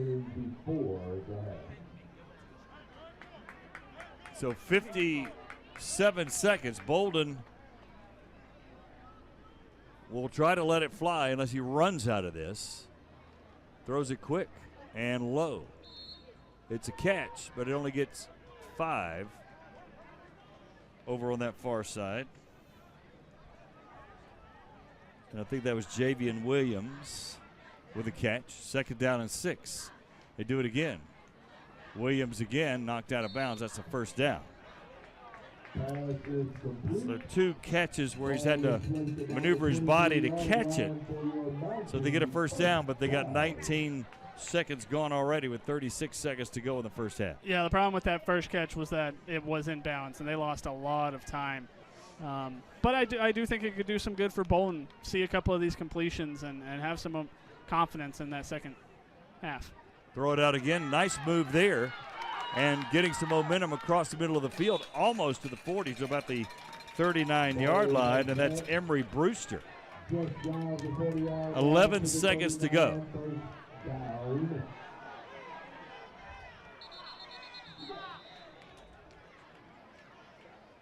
"13 players were on the field for Pinson Valley, so they had to call timeout."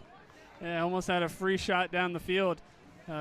Of course, you might say the same thing. That timeout has allowed Shades Valley to save some time and find the play they want. This should go back up a couple of seconds. But I don't know if anyone noticed. Either way, 1 second, 5 seconds, probably the last play. Not going to matter there. So 1 second on the clock. They spotted it with 11. And the clock started, and they had to call timeout. So last play, football just shy of the 40. Looks like they are up to 7 seconds now on the clock. You're right, they added 6 seconds. The problem here is you're in the middle of the field. You're not on a hash. It's tough to get that outside route and get out of bounds. Even, with 5 seconds, you might have a shot. 7, you're tempted to do it. But also the coach is going to know how far his quarterback can throw the ball. And how close can you realistically get to have a shot at throwing it to the end zone? Or is this, do you risk a lateral play to end the first half? Risk a fumble, any kind of bad return for the defense? 7 defensive backs basically in and 3 linemen. 1 linebacker. So they'll let him catch it in front, and Bolden almost appeared to get sacked and almost picked off. It wouldn't have mattered as the ball goes harmlessly to the turf. And that's the end of the first half. Pretty competitive first half. 9-6. Shades Valley trailing Pinson Valley here at the half. Chris Osborne's going to have the coach in just a second. And we'll have both bands, obviously. The Pinson Valley Band is here, along with the Shades Valley Mountie Band that is here. So we'll look forward to having both of those as well. The Shades Valley Mountie football team still at midfield, looks like, gathering around. Not sure what's going on with that, as Ruben Nelson will make his way to the locker room, letting Pinson Valley go in first. And let's go to Chris Osborne down there with the Pinson Valley coach. Chris. Hey, we've got Coach James Thompson here. Coach, you got a little bit of a lead right now, but what are you going to have to do to keep your foot on the gas? Man, we just got to continue to run the ball, all right, and we got to keep that quarterback in containment and stop the slants. So what do you go in here and tell your team? Obviously, I know you probably expected more offense, defense looking okay. Man, we just got to, like you said, keep our foot on the gas, all right? We got to come out the second half just like we did the first half, foot on the gas, and execute. Real simple. All right, thanks, Coach. All right, back to you guys upstairs. All right. And that's James Thompson, who, of course, was at Carver Montgomery, took a couple of teams to the playoffs and trying to build a winner here. He's 1-3 so far in his first season at Pinson Valley. We'll take a break. We'll come back with more. You're watching the Jeff Co-Ed Game of the Week.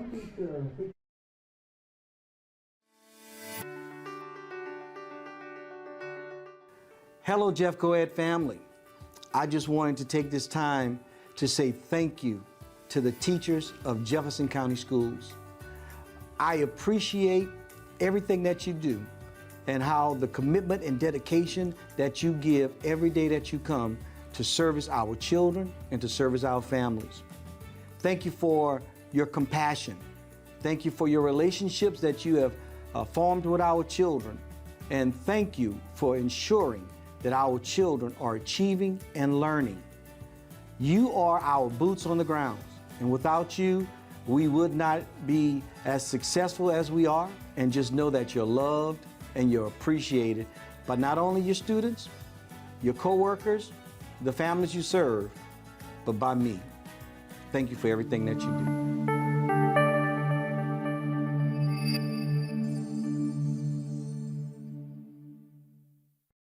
All right, our halftime look at both bands. Let's start with the Pinson Valley Indian Marching Band.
Hello, Jeff Coed family.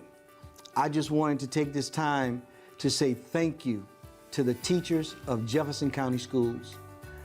I appreciate everything that you do and how the commitment and dedication that you give every day that you come to service our children and to service our families. Thank you for your compassion.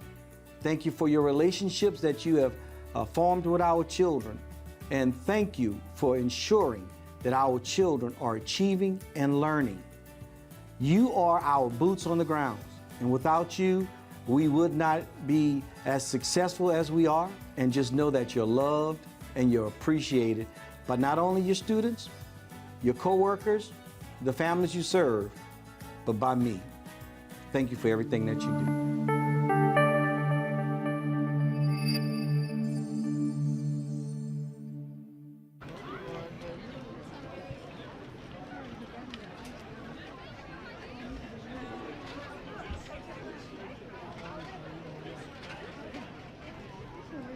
And now you will get to see the Shades Valley Band as they get ready to perform. We already had our festivities for the homecoming queen and king.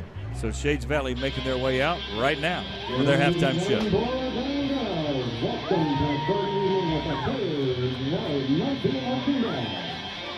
band is under direction of head director and assistant directors Greg Dixon and Cole Forte. The band presents the show Diamond, and features music by Prince, Arthur Savage, Rihanna, and more.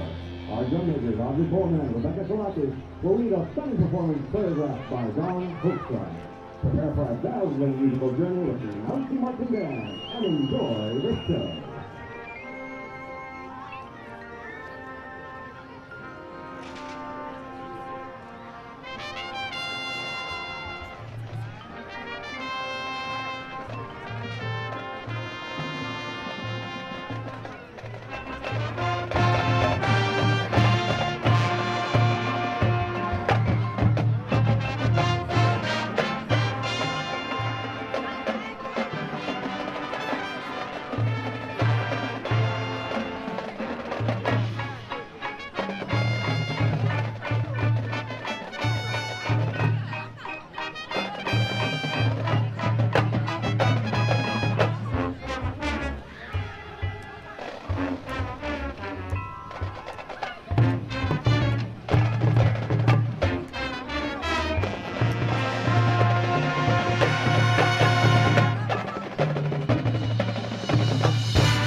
That's the Shades Valley Marching Band. Let's go down to Chris Osborne. Chris.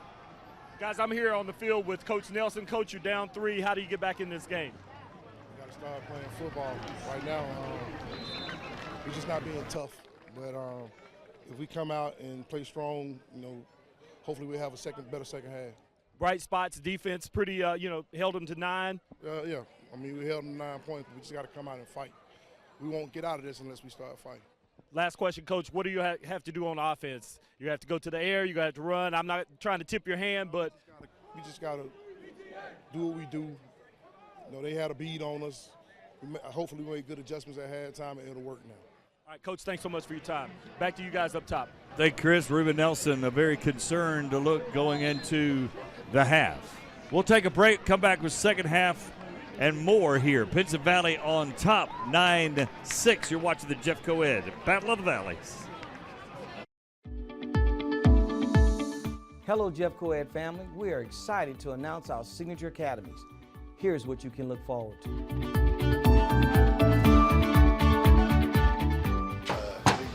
This is going to provide students with skills to be able to step into those positions to help out in a market that is definitely hiring. It's crazy how much hands-on you can do in here. I like that we do a lot of hands-on activities. We actually perform experiments that an actual lab technician would do in the lab, or a forensic technician or forensic anthropologist would do out in the real world. I do like this class a lot because it's getting information out to our peers, and it's fun. It's not just information, it's also activities, so letting people know guys, this is a fun production to be in. I like culinary arts because I like trying new things and learning to make things for my family. I'm the future of the United States of America. Leadership is responsibility. So this is how it happens. In our course, we teach life skills, and everybody needs that. Once you leave school, you still got to present yourself in a professional manner. You still have to go and learn. And at the same time, you can be a mentor as well as role model. So today we're preparing our surfaces. Art's everywhere. Someone had to design the floor, for a table, a chair. We try to make it relevant to the students, and the students really drive that. I look forward to drawing on the computer, like graphic design, animation, or something else like that. We try to guide the students through so that they build their confidence and they find their voice. And this is just the beginning. Jeff Coed's Signature Academies. Learn today and experience forever.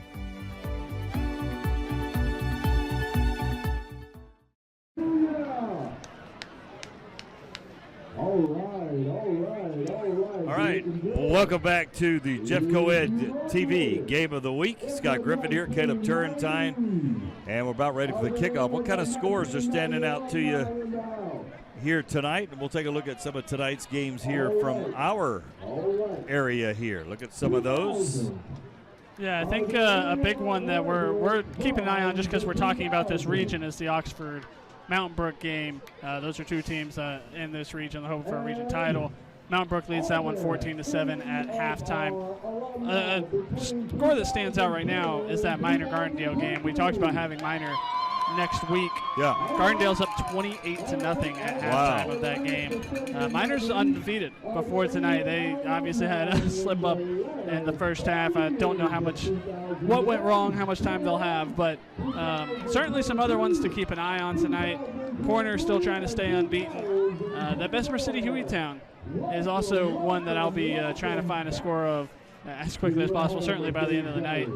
Some big region action that's going to go a long way in determining some playoff spots. Corner number 9 in the state in some polls, so doing well there. We'll have them later on in the year. The team that beat Ramsey last week, so Scott Griffin, Caleb. Scott Griffin, Caleb Turrentine. Yeah, Ramsey, obviously a fantastic football program the last several years. So the Mounties will kick it off, and they'll squab it down to the 34 that's just picked there. And this isn't the NFL, so you can't get up and run it. So he did stop the momentum of the football, so that's where the Pinson Valley will take over.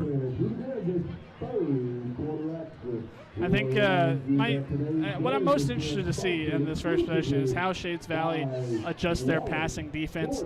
They seem to try to figure out the running game for the most part. Obviously, the Pinson Valley's only touchdown is a 41-yard touchdown run, but Shades Valley adjusted, seemed to have the run under control. Now they have to figure out the passing game. Pinson Valley found those holes underneath. Will they do the double zone coverage, put somebody over the top, one deep safety?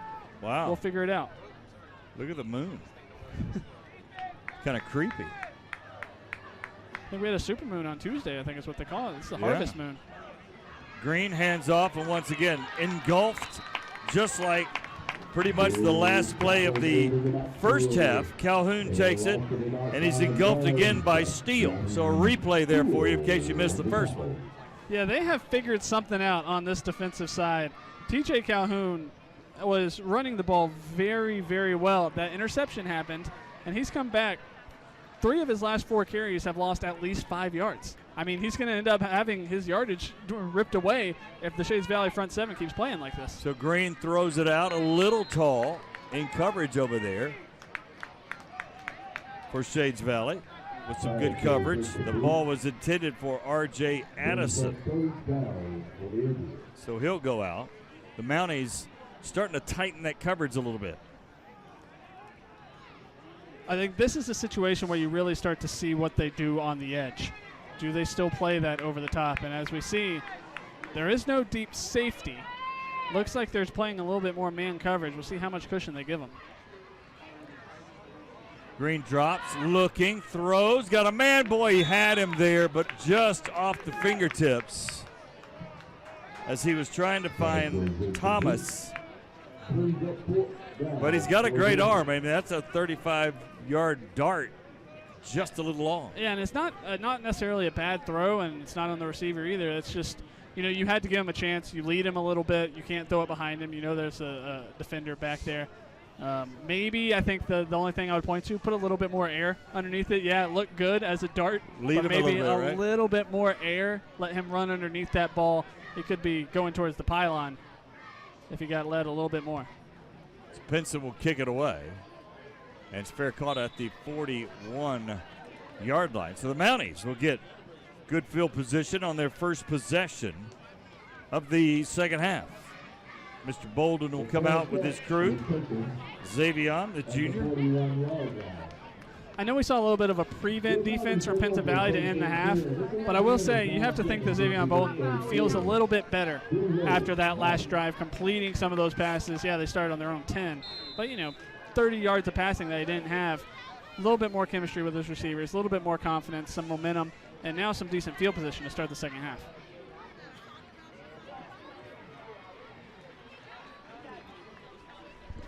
Bolden fakes to pull, throws it on the outside, Burrow, and he'll pick up some positive yardage there, or I should say Brewster with that catch and about 5.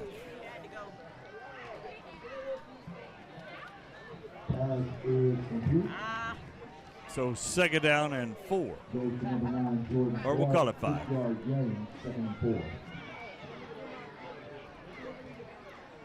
Bolden taking his time. Fakes it again to Poole, throws it out, but that time snuffed out. It such a long throw that the Indians were able to come up fast in coverage. And I think Deshaun Young came up and read that one pretty good. Yeah, I think that's something I saw. Both defenders jumped on that. If that was a pump fake, he had a receiver going behind the defense there. You might see a little bit of a shift if the coaches saw that too. Maybe work them on a double move with how aggressive they are playing. So Young will flip-flop and cover the slot over here.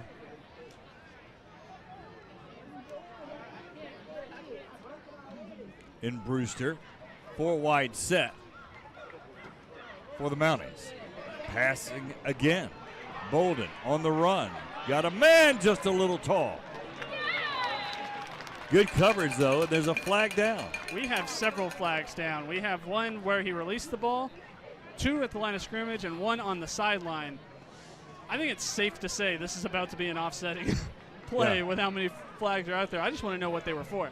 Trying to find Aiden Shackelford, who was covered well, but it was certainly one-on-one but just a little tall for him. We'll see what this is about. Holding Mounties, pass interference, Pinson, offset, and they'll repeat third down. At first, I think some of the coaches were calling for a flag for being beyond the line of scrimmage. I think I'm okay with the penalties on that. I think they were both a little iffy. But now Shades Valley has another chance at third down. Third and a long, long 5. They got to get past the 50 by a couple of football lengths. They throw it out here on the the running back motion, I should say, and it's going to be very, very close. Depends on where they mark the receiver pool.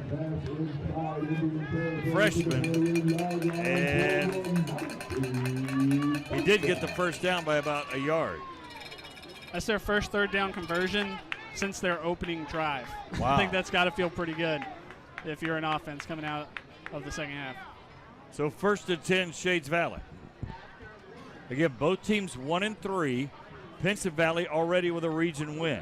There's a slant and a good hit coming up hard for Pinson Valley with that hit. Was number 2, DeMarcus Waldrop, but a nice catch and give him about 6 yards. Yeah, like I said, going into the half, I think they got some more confidence in their passing game. These short, quick throws, trying to figure something out. Pinson Valley is going to get aggressive on one of these, though. They're going to have to be careful. Double stack receivers, kind of an odd formation as you get a good look at it there. They run it out of it and didn't fool anybody. Might get a yard or so on that right side. It's Clark, just his second carry. Yep, Clark getting the football. 3rd down and 4. We did get a score update up here. Hueytown up 27-0 wow. in the third quarter on Bessemer City. That'd be a big win. A much improved team since playing Clay Chalkville in week 0.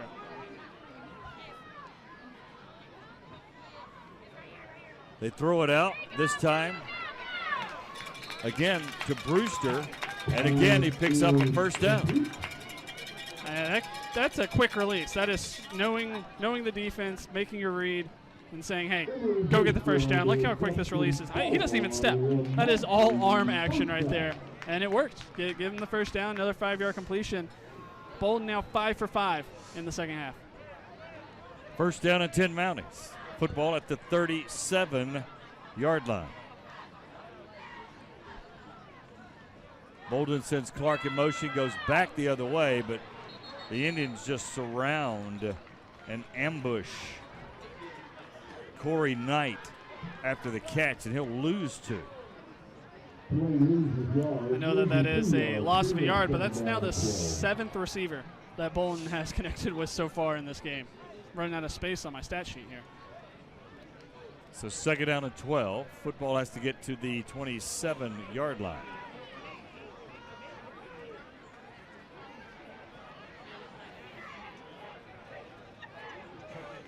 Pinson Valley in the conventional 4-man line.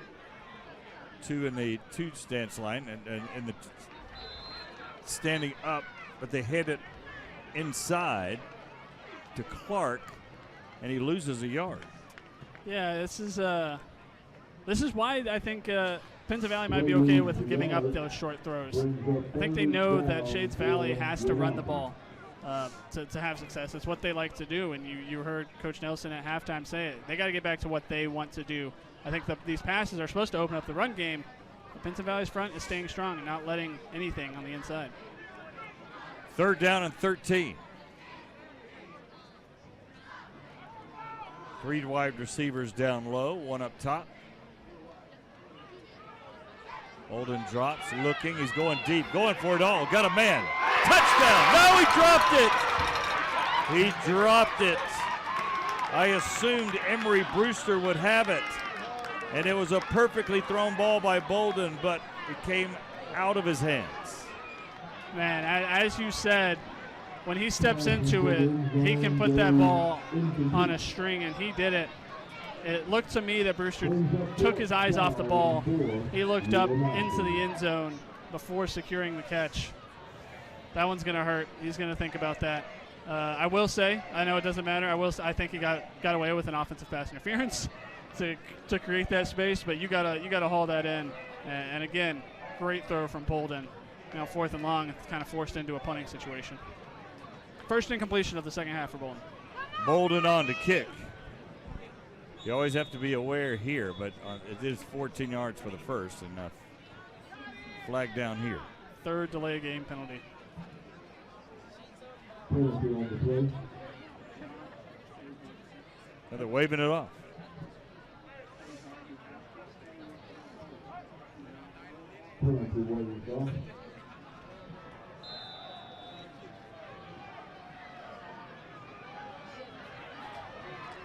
So Bolden will kick it away. Calhoun is back deep.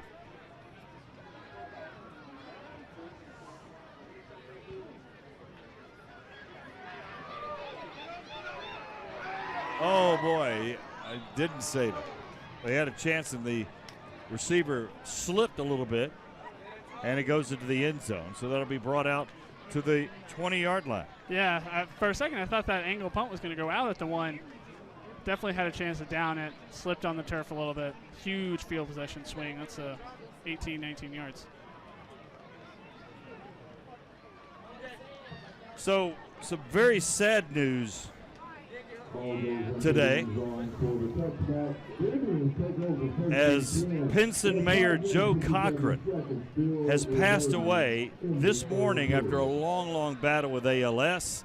He died very peacefully at his home. His wife June was there, his daughter Brooke Messina at his side. Brooke expressed gratitude to the community for their love and support during his illness. He was on Pinson's first 2 city councils as Pinson Valley comes out and throws one about 9 yards there. But Hoyt Sanders won it this time. Cochran would lose the race, but ran again 4 years later and was Pinson's second mayor and did a great job there. He's a native of Fultondale. He had a deep love of Pinson, the city, and just a tragic illness. ALS, of course, Lou Gehrig's disease, they call it. Not much you can do about it. Yeah, we so know how our much thoughts and prayers to their family. We know how much Mayor Cochran loved the Pinson Valley football team. The number of games you'd see him out in, he wasn't going to stop anything from getting out there even later in his life. There's that slant pattern that's been terrific for the Indians, and it works again. This time on target, Thomas with the catch. That time he backpedaled but was on target with his throw. Still short-armed it a little bit. He had to go low and dive for it. He's not running with it after he catches it, that's for sure. Still a good catch, way to secure the ball going to the ground. 1st and 10 at the 41. 2 big plays to get some breathing room, and that's the difference in downing that punt inside the 5, starting on the 20. Give yourself some space, some play calling. Green again, a little high again. Thomas breaks a tackle. 50, 45, still on his feet to the 41-yard line. So that's about a 17-yard gain. Take a look. That's a great catch, and be able to keep your footing. Get on the sideline, don't go out, break a tackle, and still get another 10 yards. Starting to turn into a very impressive game for Christian Thomas. So within about 4 plays, Pinson Valley has gone from the 20 to the 41 of Shades Valley. Up 9-6 with 4:45 to go here in the third. Green drops, going deep for it all, and a little tall. They're hand fighting over there. And the official from the middle of the field throws the flag. The far official by the players did not throw the flag. Yeah, I got to say I disagree with that call. I think it looked pretty equal. And it was really an uncatchable ball. It was. I mean, and you could argue that because he was being held back, that made it uncatchable. But that looked like hand fighting. This is going to have a great angle. That's just normal pass defense, in my opinion. If anything, I mean, a holding call. That's not a pass interference. I don't like that call. I don't think he was holding. They're bumping a little bit on the way down. That's football, right? That's running a route. He was just standing there. So unfortunate call for the Mounties, at least from our booth's perspective. And now they go around in here. And again, that's Calhoun. He's run out of bounds at the 21-yard line. So about a 5-yard pickup for Calhoun. That's his first positive gain of the second half. He's certainly hoping to get a little bit more room, going to the edge, trying to use his speed, get any yards he can.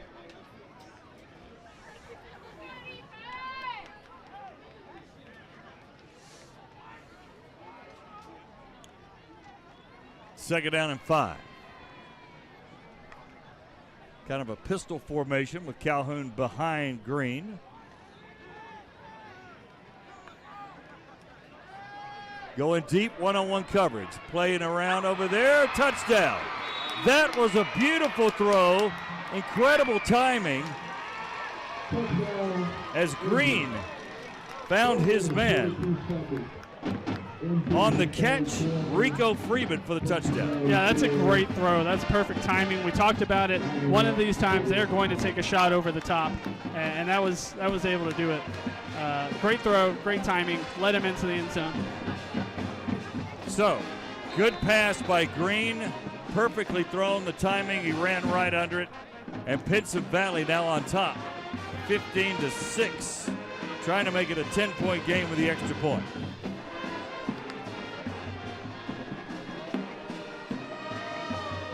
So Pinson Valley with a 80-yard drive. The score is up and good, 16-6. Pinson Valley on top. You're watching the Jeff Coed Game of the Week.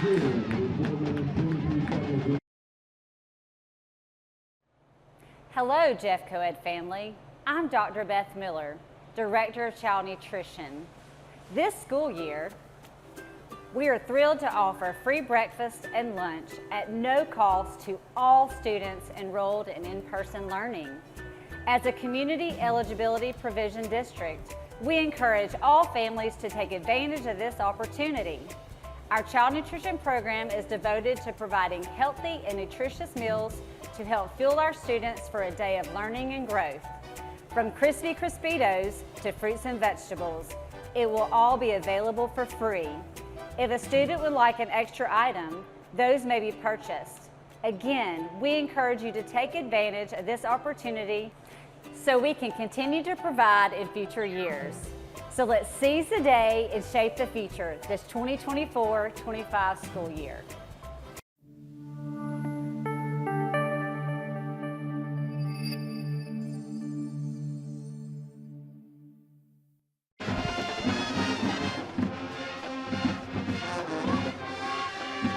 And back to action on the kickoff. Brewster, I think, with that kick, returned to the 23-yard line. Let's take a look again at the ISO of this receiver, Freeman. Look at him going down, and wow, just perfectly thrown. Great coverage. Yeah, that's good coverage. It's arguably what was called pass interference on the play before, but we won't have to get back into that. No, that's a perfectly thrown ball. Sometimes when you're throwing it to the end zone, you can see the throw a little bit better. You know that spot that you need to throw it to. And Green had a pinpoint accuracy on that one. All right, pistol formation now with Poole behind Bolden. The hand of Bolden. He had success early, or Poole, I should say, and he's got success here. If he got past that tackle, he might have been off for a long run. And then he gets 9 around the right end. That's just his second carry since the safety earlier. They got him back in there. Like you said, he had some success early. Maybe they need to have a little bit more of a mix-up with these running backs instead of leaning on one for 10 straight carries and going back. Really, they need more success in the run game in general. Pistol again, ball fake, that crossing route, this time arriving on time, still breaking tackles from the Indians who hit him early. But that's a good play by Corey Knight, breaking some tackles.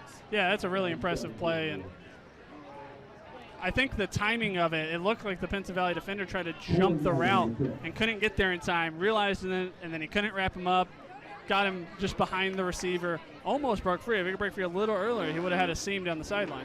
1st and 10. Poole again, saw no room, cut outside, great vision, ducks his shoulder, and knifes his way, towing the line for another 8 over there to the 48-yard line. That was an impressive run. Yeah, I'd love to see this angle over here from this sideline. You're going to see him cut out outside of the tackles. He hasn't gone out there very often. Did a little bit of a dance down the sideline. They gave it to him. Just short of the first down, though.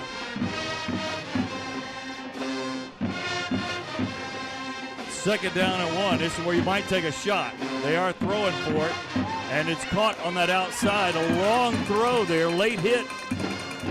And Brewster thought he didn't get out there, but they did tackle him. But another first down for the Mounties. This is what you want to see from Shades Valley, mixing it up, being able to have different running backs come in, being able to throw to different receivers, have the passing and the run options. Where was this? That's what Coach Nelson's trying to say. Where was this in the first half? Timeout on the field as the band's starting to get the crowd into it. Don't forget to join us next Friday as we travel to Minor. The Tigers were 3-0, but they're getting beat tonight. Still a good football team, though. Next week, they host Ramsey, who's a good football team, as we know, and you'll see every play of it right here on Jeffco Ed TV. Chris Osborne will get you started with the pregame show at 6:40. Caleb and I will join you with the kickoff, of course, at 7 o'clock. Minor has cut into that deficit a little bit now, 28-6 at Gardendale. Obviously a long way to go, but I think at that point you see yourself down 28-0. You got to take it one at a time, and you kind of not necessarily prepare for next week, but you got to take one score at a time. And that's a team, like you said, 3-0 coming into the night. They don't want to get accustomed to losing. I know how losses can spiral a season in a high school football level. Chad Eads has had a couple of bad years at Gardendale, but he's starting to make people pay this year so far. First down and 10, Mounties at the 38-yard line of the Indians. Again, the pistol formation. Clark back there this time. Bolden looking, throwing. He's got a man wide open. A little bit off of him, but definitely catchable. And it just was not caught. That was Corey Knight again. Yeah, I know he's made a couple of catches tonight. You can almost see that coming. Almost a little bit of a freshman moment. He had 2 defenders in his face. And that's the play that they've been waiting for. That double move right there was executed perfectly, even with the safety back there. And a great throw to drop it in there. Good timing on the play call even, a good throw. Couldn't make the adjustment at the end. Just kind of bounced off his shoulder.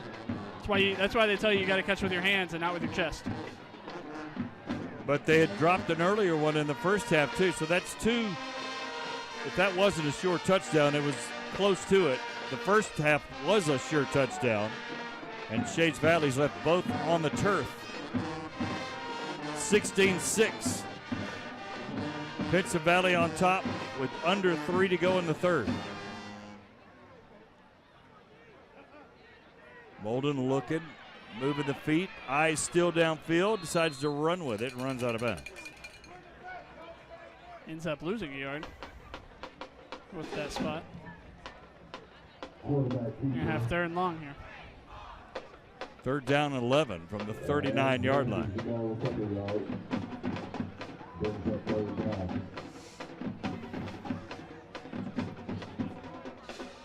Bolden currently 14 of 23 through the air.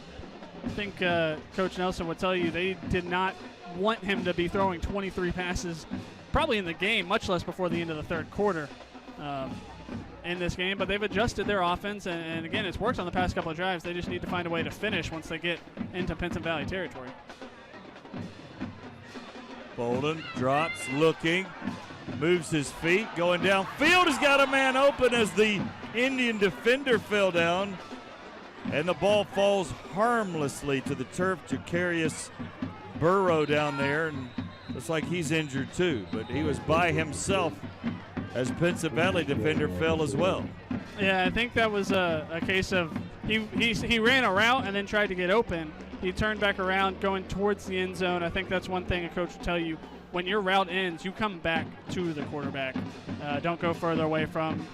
Now he was open, and that throw should have been made. It was short armed, as we've seen several times tonight.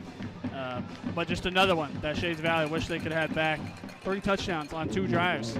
That could have changed the course of this game, certainly the feel of it.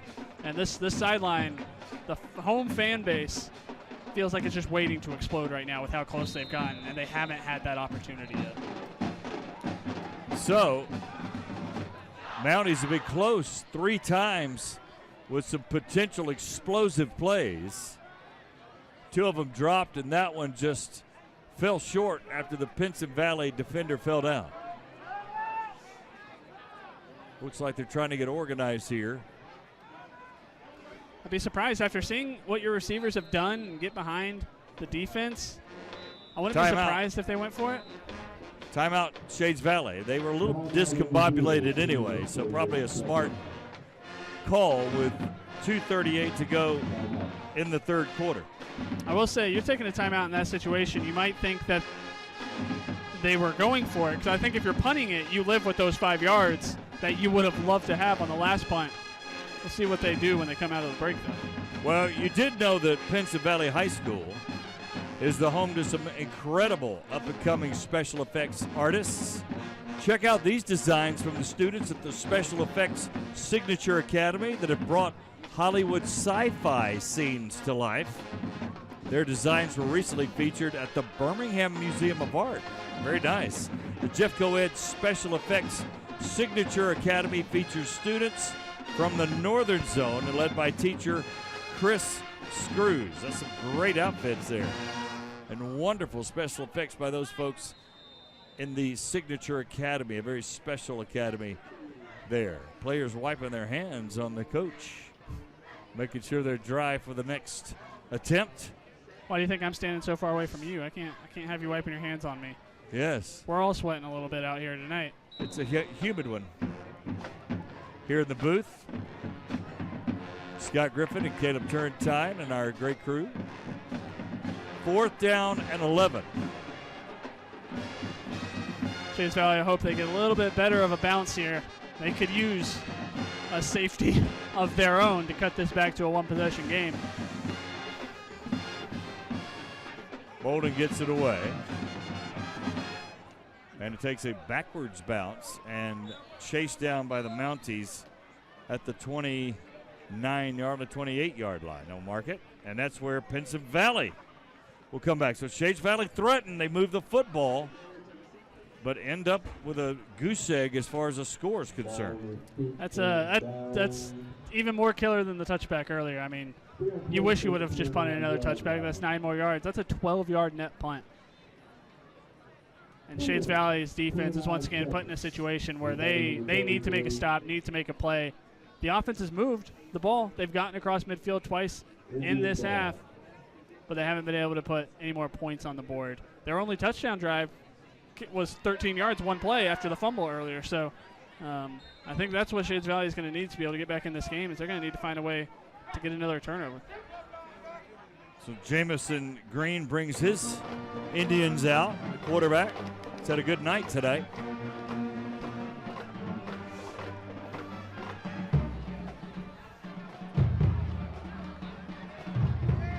Pitches it out to Calhoun on the left side, and he's great open field tackle over there.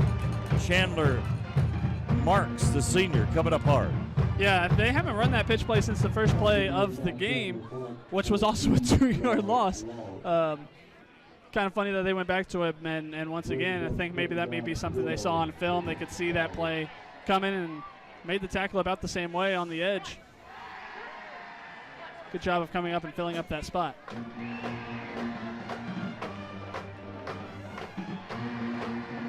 Green looking to the sideline, getting the last minute play. Clock running. As you see, under 2 minutes to go. Drop, sets his feet, going deep. One-on-one coverage and caught again. Dropped it in the basket again perfectly. And I think on that end was Marcus Thomas. Yeah, look at that throw. Wow, look at this camera angle. That's a great shot right there by our crew. And a perfect throw, perfect catch. I think Jamison Green is finding a little bit of a rhythm right now, I think I'd have to say. The only time he's been inaccurate is when his feet were moving backwards. When he sets and throws, he is throwing it right on the money. The senior quarterback.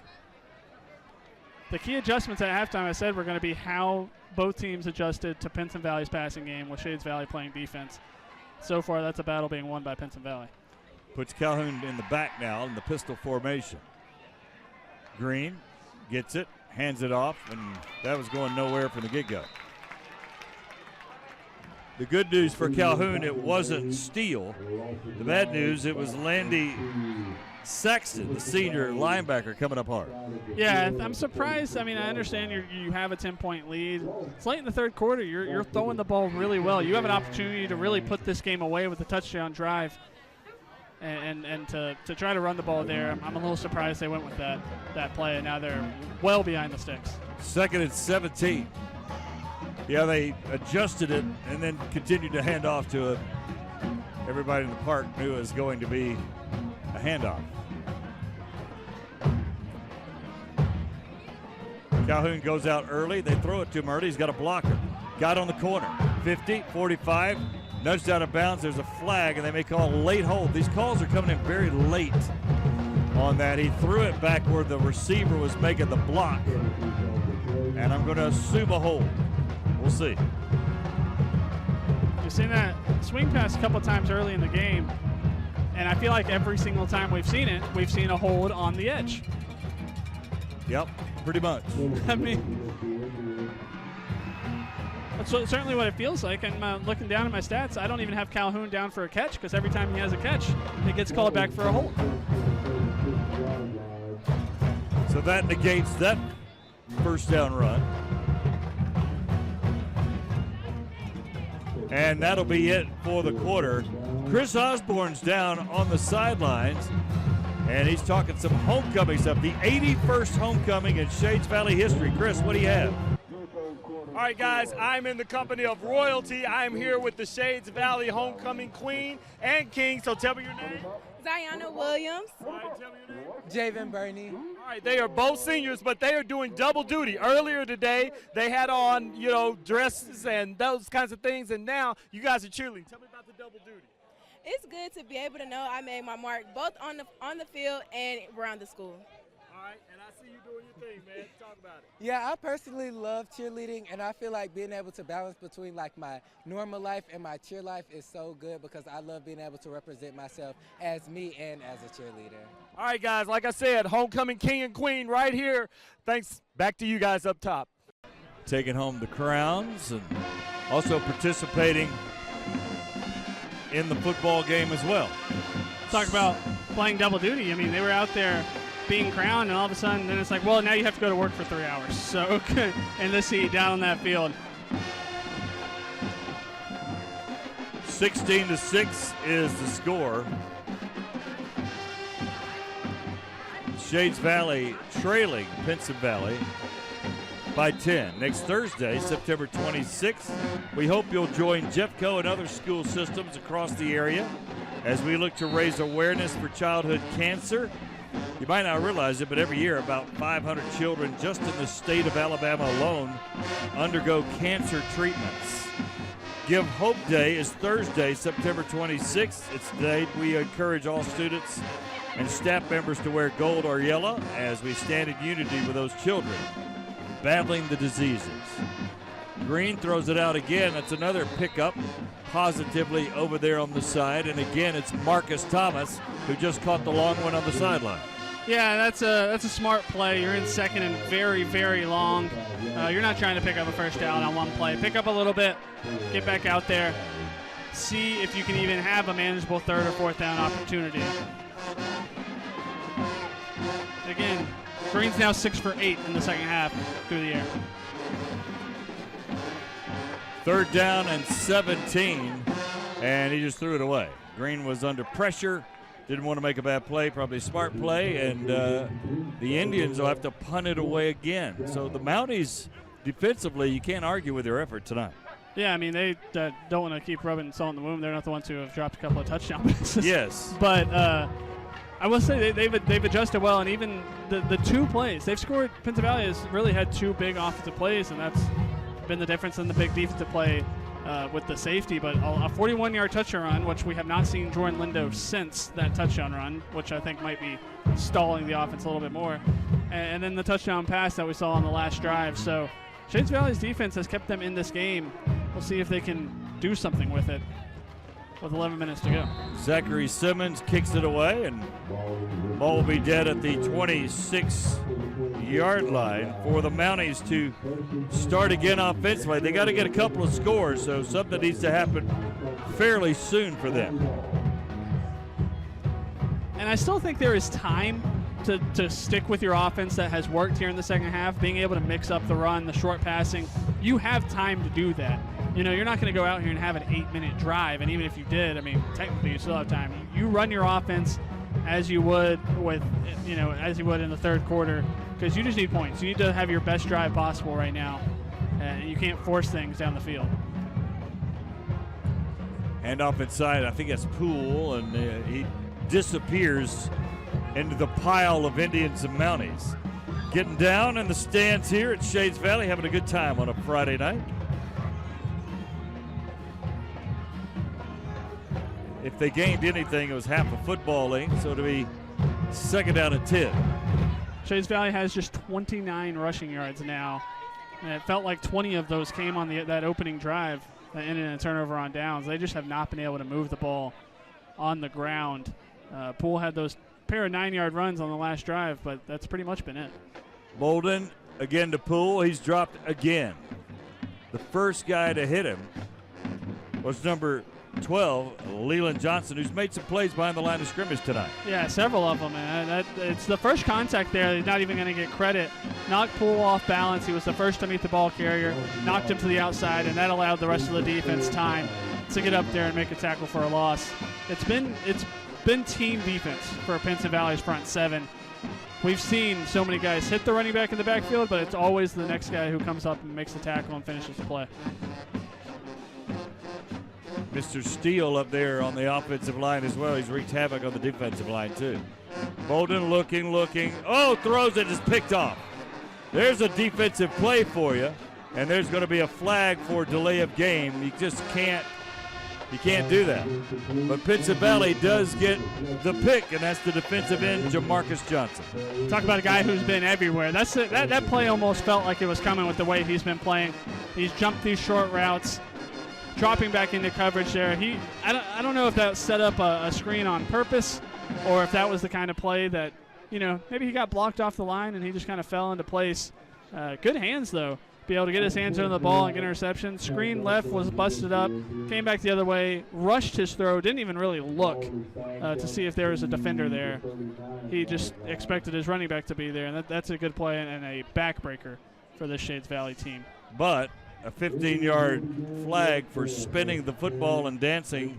You can do that in the NFL. You cannot do that at the high school level. I don't want to encourage you to get flags, but he spun that ball pretty well. That thing was spinning for a while. He cost your team in a 10-point game. This game's not over, so. Especially when you could have had the ball just outside the red zone. Yeah. In a game where points are at a premium. Yep, and the coaches let him know about it when he got to the sideline. So 1st and 10 from the 39.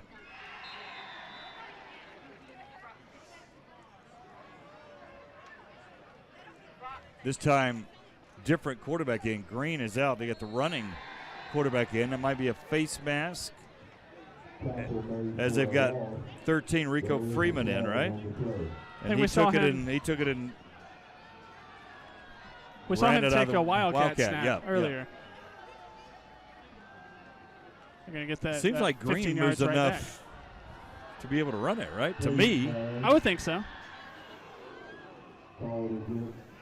Not questioning the coaches, but I'm not sure what you gain from that. Besides telling the other team you're going to run. That's what you tell them over and over again in that formation until someone sees it. You take a shot over the top with your receiver. It's all part of a bigger plan here.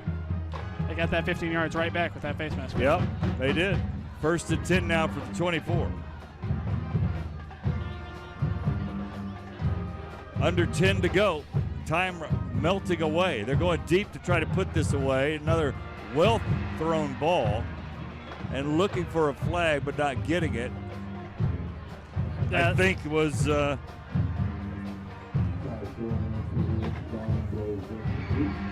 Thomas again. But I think it was good coverage. So I do. I think that was a good no call. It almost looked like he went into it looking for the flag, and I think it was good for the ref to not throw it. He didn't really fight through the defender there. That's a good no call. Good throw. Yeah, Green good throws route. a nice deep good ball. Defense, though. Good Very defense. nice deep ball. Knows how to put the air under it and drop it right in so far tonight anyway. Second down and 10.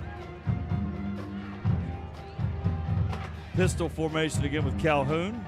They'll bring everybody in tight now. It'll be interesting to see what comes out of this bunch formation. They pitch. Calhoun gets outside, 20, and drug out of bounds finally at the 15, 16-yard line. They'll mark him.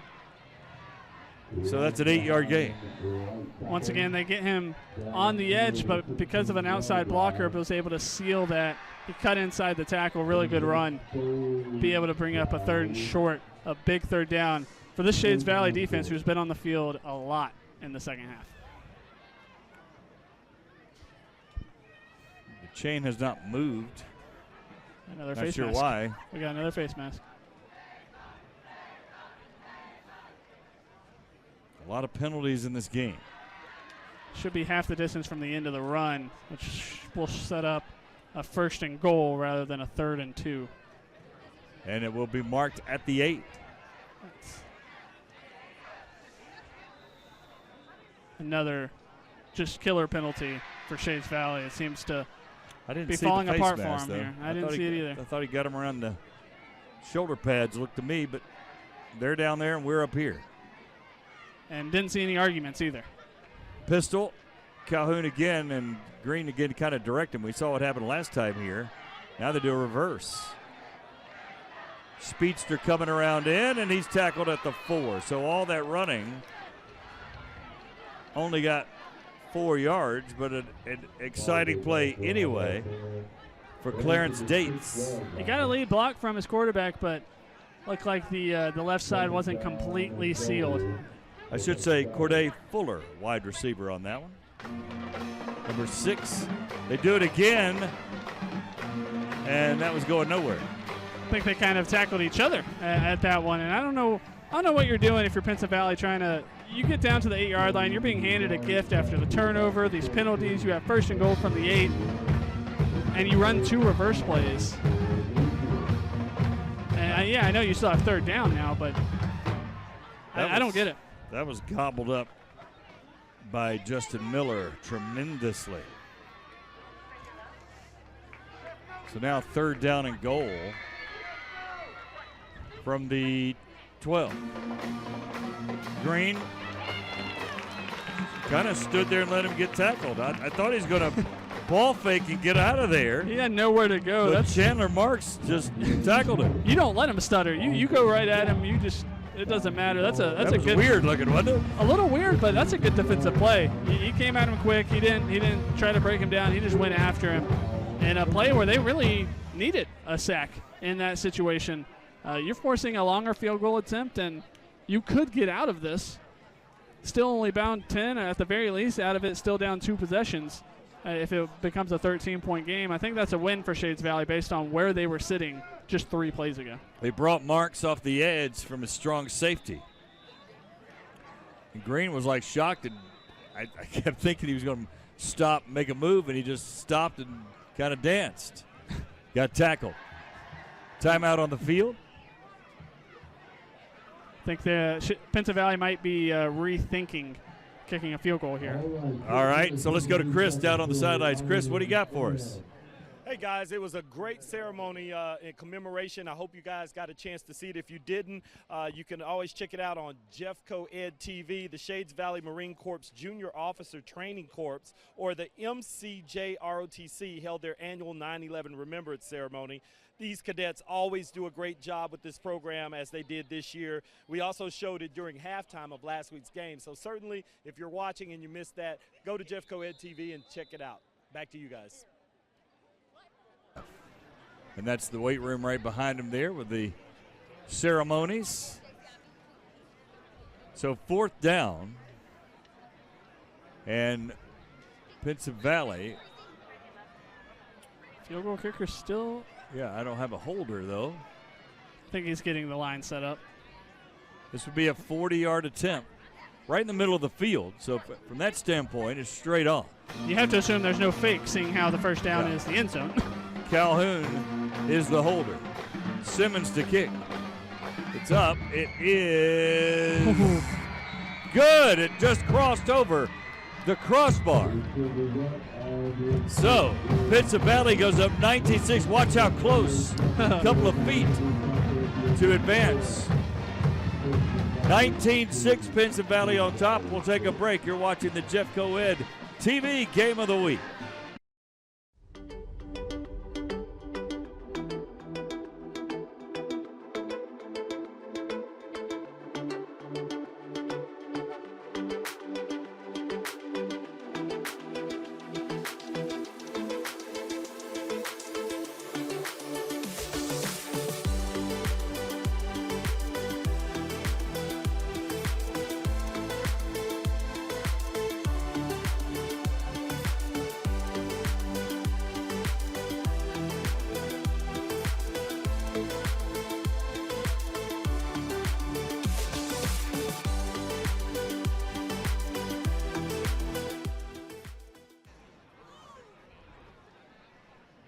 All right, 19-6. Pinson Valley on top. Simmons will kick it away. We'll get to Chris in just a moment after this kickoff. And Shades Valley, to your point, I mean, striking distance, if you make your extra points. We saw them miss their extra point. Two possessions. But it's it about is a timing. two-possession game as of now. And there's a run by Jacorius Burrow, and he is out at the 41. Chris Osborne is down there with some information. Chris, what do you got for us? Guys, something that was really funny. So the Mounties coach took exception to that field goal. He looked down at me and he said, "I think it was short. Did it go in?" And I said, "It went over, coach." And he said, "No problem." And he stopped giving the referees the business. Back to you guys. Yeah, it only about 2 or 3 feet, but it definitely went over the it was close. Crossbar. It was close. I didn't think I thought it had plenty of leg when he first kicked it, but that thing barely cleared it. 3 points is 3 points, though. You don't have to clear it by any more. It still counts the same. So Poole back in at the running back position, but I expect him throws here. Bolden comes back the other way with a wide receiver screen. That was set up nicely. Burrow with the catch. Helmets flying off everywhere. Flags down, and we'll have to unravel that melee and see what's going on here. I think that's going to be a tough play right there for, I believe that was Johnson again. Yeah. And, you're engulfed in a tackle there. Your helmet comes off. You're supposed to stop playing. Hard to do, Hard to tell a football hard player to when you're go of a in guy. a tackle. You're told to wrap up and go to the ground.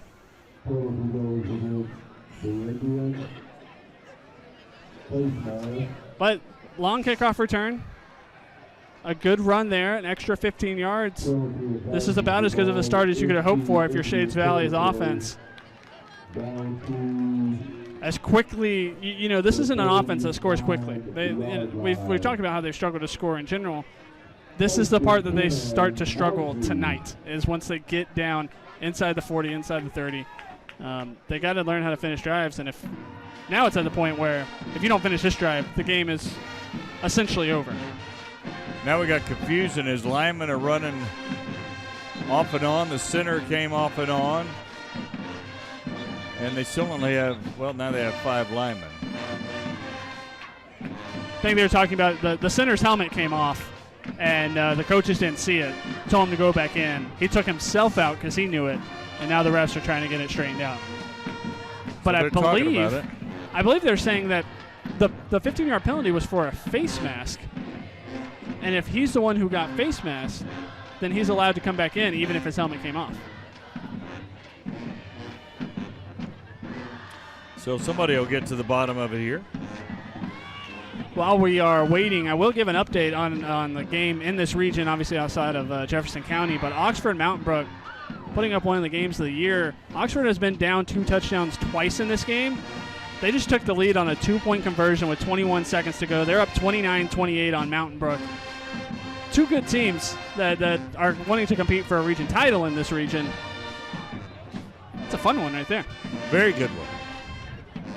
First to 10, I think we got it squared away now. Football at the 39-yard line. Shades Valley again trails 19-6.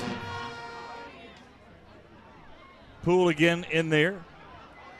Bolden looking and dropped the football. He really had it loose. I think Poole got on it, but they're fighting on it. We'll see. I think the ref gave him the spot as soon as he saw that Poole got on top of that. Boy, Bolden had people all around him and did not tuck it away. Dangerous play. Watch. Yeah, if he's still looking to pass at that feeling it point. here and tried to run through a tackle. He still had two hands on the ball, which is what you're supposed to do as a quarterback. But at a certain point, you got to know when to tuck it. There's Poole Fortunate there that his freshman running back was able to jump on that ball. So good replay work there by Jake. Handoff Poole inside, and he's bursting through it. Really an explosive run there. Starting to get a little bit more momentum in the second half. Obviously, they wish they could give him the ball more. There's too much time, ticks off the clock. Obviously, 4-down territory here. I wouldn't be shocked if they go back to the running game. 9-yard run for Poole. 3rd down and 5. Again, the clock at 5 minutes. Bolden throws a out pattern to nobody. Coming in, it looked like was Burrow, and they got their wires crossed on that pass pattern. It's at least the third time we've seen it tonight where they've been on different, planets with the routes. It does make me think, we've seen a lot of RPOs, they must do a lot of option routes. And that's tough to do at any level. Certainly this level, you need to have really good chemistry with your quarterback and have the same reads, especially for those quick throws like that. So 4th down, and they've got to get past the 30, about a half yard. So a long, long 5. This could be your ball game right here. Handoff Poole around in. He's got the first down and more. He's out of bounds to the 27-yard line. So a good run there of about 7 yards. What a play call. I thought they'd run it on 3rd down. They went to the air, and then it almost felt like it was a must passing down. And to be able to do a little draw, get to the edge. Good play call, great run. Find your space and know exactly where to get to. We got that first down by just over a yard. Trips up to the left. One lone receiver down below. Bolden with Poole flanked to his left. Handoff Poole again. Big hole. Offensive line doing some work. They grabbed him around the 23-yard line, I should say. I did not see a flag. You see a flag? Flag came out, yeah, from the sideline ref. Kind of got lost in the mix over there. Yeah, he's right there on top of that. It was hard for him to miss. More penalty yards from Pinson Valley. That is helping this drive out.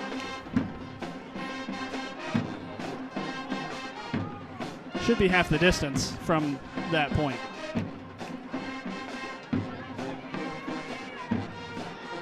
They're waving it off. Wow.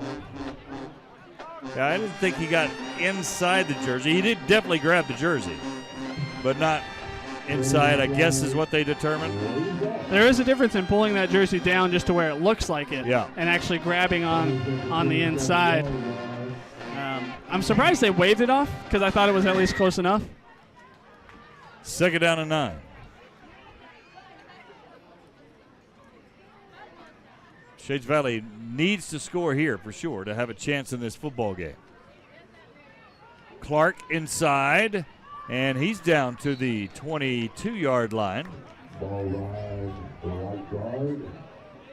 So about a 5-yard gain there. Again, this is obviously 4-down territory anyway, with the game clocked the way it is and where they are on the field. So 3rd down, you got 2 plays to get this 4-yard gain. Pinson Valley, their base, 3 down linemen, and a bunch of guys playing in space. They hand to Clark again. They're kind of giving him the run up the middle, and that's a first down to very close to the 15-yard line, 16-yard line. And I think Shades Valley is playing this correctly. I know they have to hurry, but if that running space is going to be there, take it to get down the field. Yeah. You have to get one touchdown before you can even think about the second one. So it'd be nice to get the plays to the line a little bit more urgently since you're down by 2 scores. Yeah, that was 23 seconds. And he threw it behind Burrow on that play. Burrow was running a slant and he threw it behind him.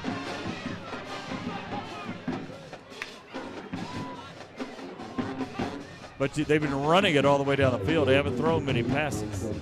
And, 28 yards worth of penalties has helped too, which has allowed them to run the ball as much as they've wanted to.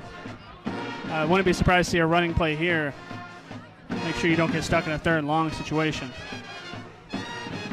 2nd down and 10.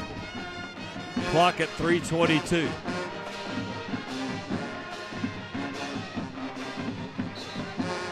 Whistle, and play is dead. It's going to be offsides. It's 5 more yards for Pinson Valley penalties on this drive.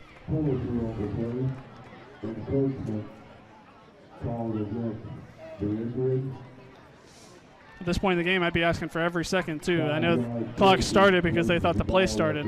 I'd ask for those 2 seconds back if I'm Coach Nelson. 3:20 to go.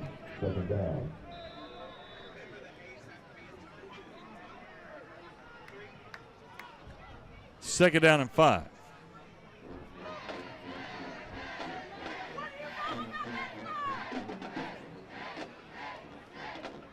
Ball fake, throws it out quick, touchdown. Boy, that was a great play for the Mounties. Looked like it was going to be an RPO, and he pulled it.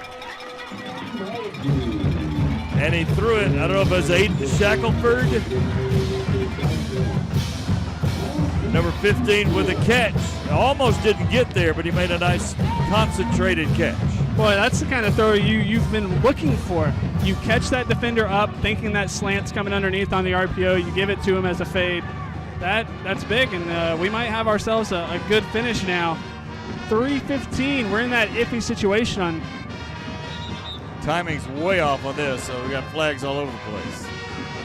Now, if it brings them closer, you might go for 2. Looks like it's going the other direction, though.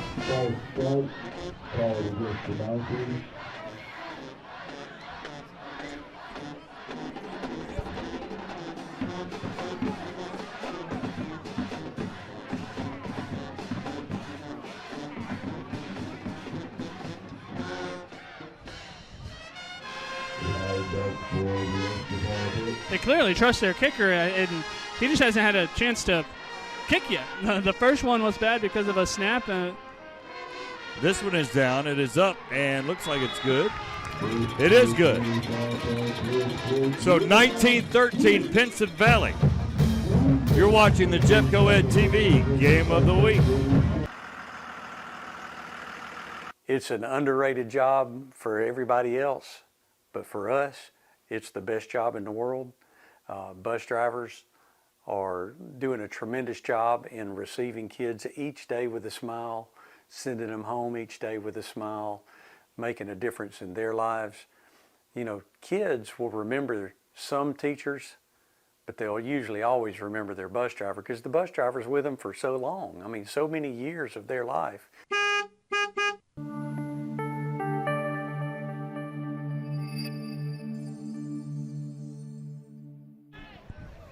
Welcome back to Jeff Coed TV, and we'll see if they're going to be an onside kick. Pinson Valley certainly thinks so.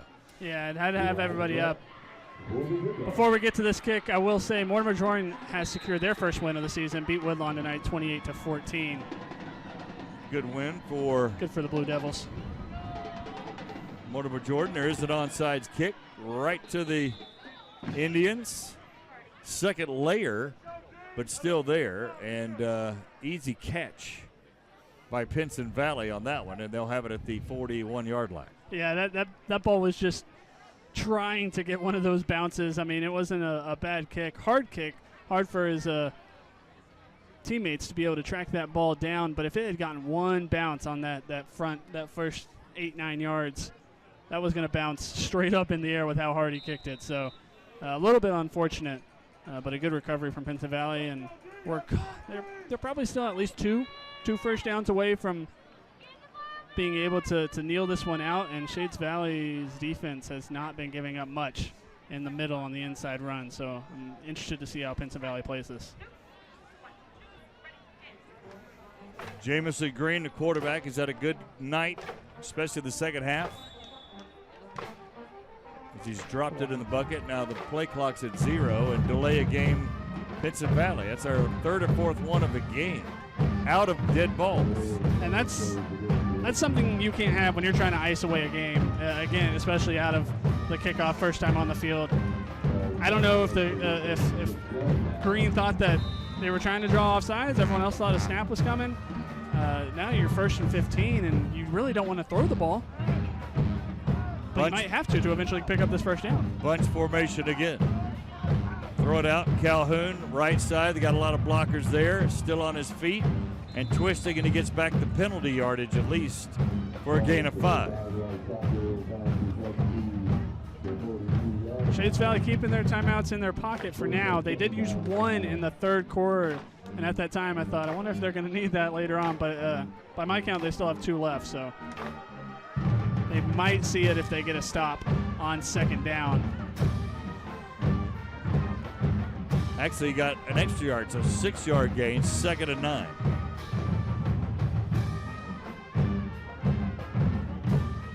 Again, same formation, kind of that bunch over there off the right edge. One lone receiver down below. Handoff, they come this way. Calhoun's got speed. Oh boy, he got drugged down there at the 45. If he escapes him, he's icing this game, I think. Boy, he needed that. That's not a horse collar, and arguably just as dangerous, but by rule, that is not a horse collar. And if he lets go of that, yeah, I agree. I think he gets the first down, and you're starting to look at a real tough situation for Shades Valley. But now it's 3rd and 6, very manageable. I think they probably still keep this ball on the ground and then maybe think about it on 4th down. I don't know if it's 4-down territory, not when you have a lead. That's really iffy. But you got to see what you do on 3rd down first. And now we're really, really at the point with Shades Valley having 1 timeout left that you're looking at a first down could finish this game. It'll be 3rd down and 6. I'd be shocked if they went for it. I've seen stranger things in high school football. I'm saying if it gets to 4th and 1, 4th and 1, maybe 4th and 2, then I'm kicking. You might see them line up.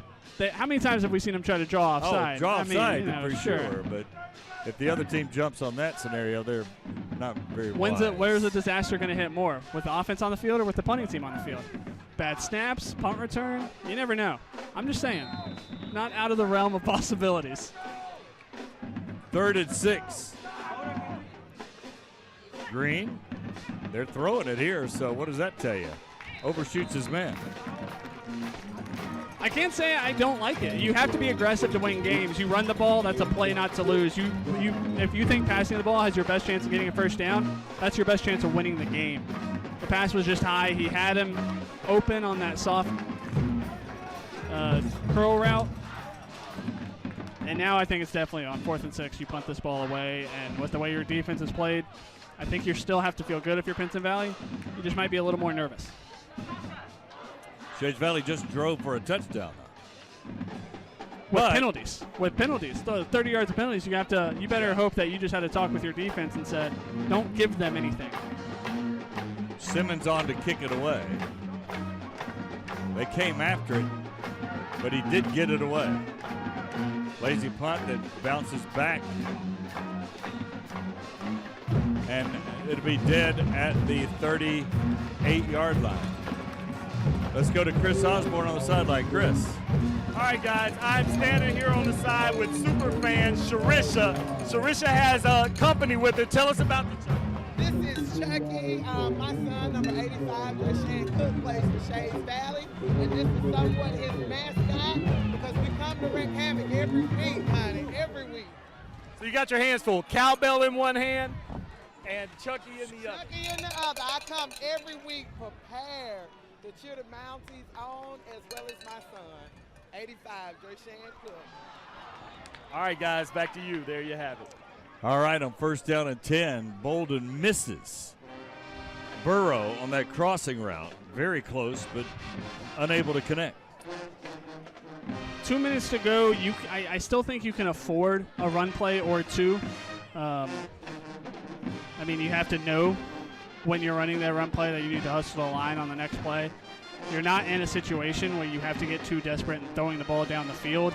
I think a play like that, a little quick slant, you're going to see a lot of on this drive. But they also have to be picking up yards to even have a shot at the end zone at any point. They go out, and that's a lot of space. And a first down on a 12-yard run and catch, or I should say run after the catch. And that was number 8, Brewster. Yeah, you know, if anyone wants to make a play on this drive, it's Brewster after dropping that touchdown earlier in the game. So first and 10 at the 50. Bolden, ball fake, still got the ball in throwing position. Throws it downfield and out of bounds. Good play. Nothing there. Don't take the sack. Throw it away.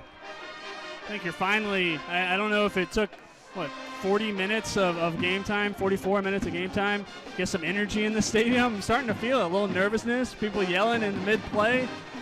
We've been wanting this for the past few weeks, this kind of finish. We're excited to be a part of this. Kind of the game we expected, low-scoring defensive game and coming down to the wire. We've had a lot of blowouts on our games of the week.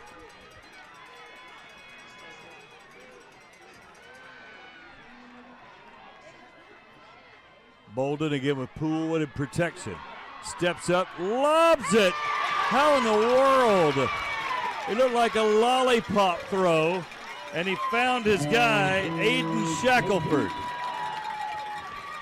We're going to have 2 flags. I think one's going to be roughing the passer. I'm not sure about the one in the secondary. Defensive holding. This is going to get them even closer. What a play by Xavier Bolden.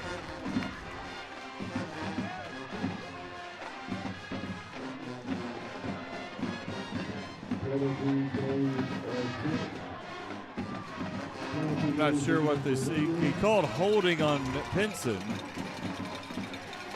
I don't know if we ever got a signal for what happened in the backfield. That should be tacked on at the end of the play, if I'm not mistaken.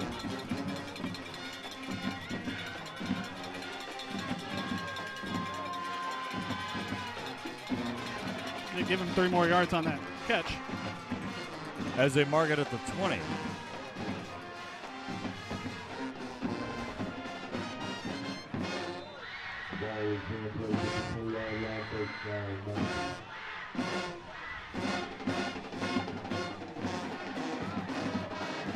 Shades Valley throws a fade. He's almost got him, and he catch it. He did catch it. What an amazing catch by Aiden Shackelford. It looked like a one-handed catch. Let's take it a slow it down. It is. And he secured it to the ground. What a catch by Shackelford. What a catch. What a throw. Maybe been pass interference there on the side, but to be able to get free, we're going to get a timeout from Pinson Valley here. Just under a minute to go. 4 downs to go 4 yards to tie this game. I'm telling you, am I the only one feeling this right now? This is this is what we've been asking for, and what a game, and what a response from Shades Valley in this 4th quarter. This is why when you get an interception, you don't get the 15-yard penalty, even though they came back. But just the time and the clock and all the things that matter when you have the mistakes. Throwing for it a moment ago on 3rd down instead of running it. Not that they wouldn't have the time now, but they would have less time. Might be a little bit more panic, no timeout, something like that. Now they have a timeout in their pocket, 57 seconds. The entire playbook is open right now from the 4-yard line. 57 seconds gives you time to run the ball, because you could let 40 seconds tick away and still have time to run 3 more plays, which taking some shots to the end zone. That's what I think Shades Valley is going to come out and do. I would expect a run play on 1st down, see where you get, depending on how quickly you call a timeout, maybe hustle up to the line, And I'm interested to see how Pinson Valley plays it. Do they get aggressive with timeouts? Are they trying to get the ball back just in case Shades Valley does score? And then it all comes down to the extra point, even if they do score.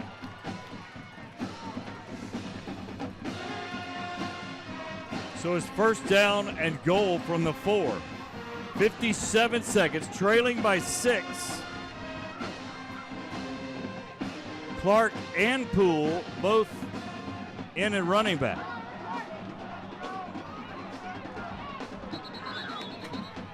That is a killer 5 yards. Whistle, and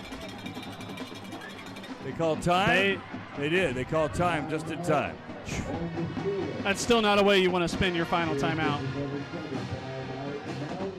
Yeah, Bolden's not been watching the game clock. He was trying to position his backs, but they didn't move. He was just kind of telling them what's going on. And don't forget, that's another one out of a timeout that they get out there, and they didn't seem to have their play call correct, and that was nearly another 5-yard penalty. So now they're changing the call, it looks like, because Brewster's coming out.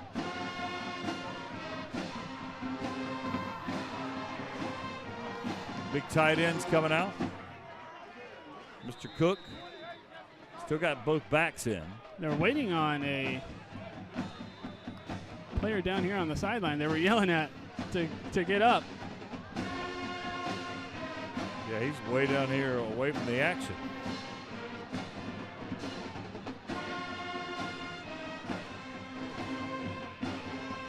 Ball fake to Poole, throws, corner of the end zone at the 2.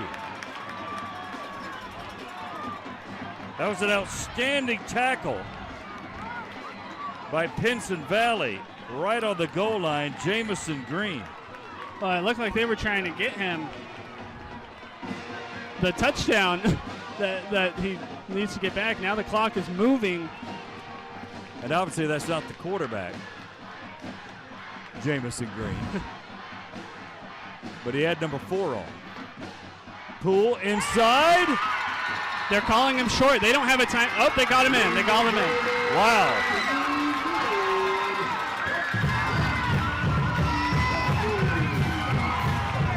Let's see how many different angles we have of that shot. That was a late touchdown call. I thought live, I thought he got in. We'll see it from behind the end zone here. He's laying on top of his man, and that allows him to stretch out. I think he's in. It looked to me he was short, but they call it in, so it doesn't matter. And here comes the extra point. The extra point Blocked. is up, and it's blocked. So we're knotted at 19. Wait, we're going to get an offsides. This is going to be re-kicked. Hold on.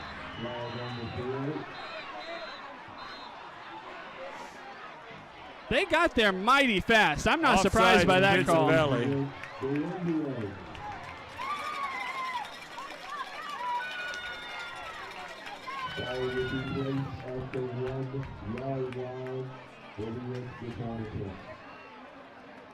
Is there any part of you that doesn't trust your kicker here and you think about going for 2 from the 1-yard line? No. Should ask. I got to kick it. He just kicked the last one through, right? He did. Gonna get another offside. Pinson Valley's jumping off sides.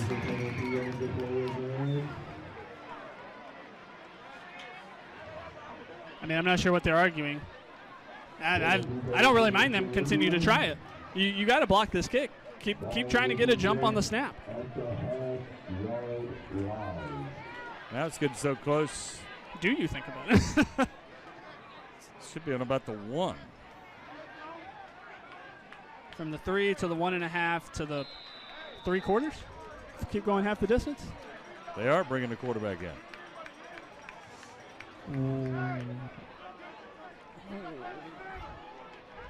So I think I agree with you. This is a tough call, especially in an offense that you don't get under center. You're trying to. And the play clock's at 8. They've got to hurry up and get in formation.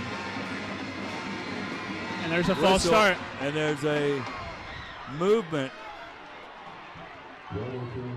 by Shades Valley.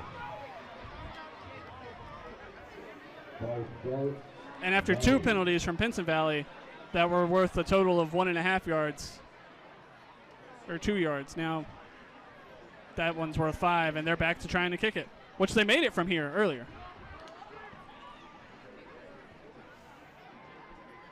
So, Shades Valley will try it again from the 13-yard line on the extra point. So we're back to the original pretty much distance.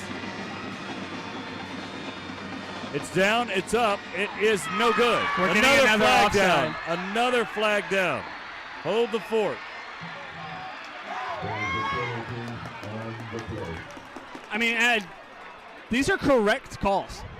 I mean, I know in the moment you see a kick is no good, you get excited, but these flags come out well before the miss.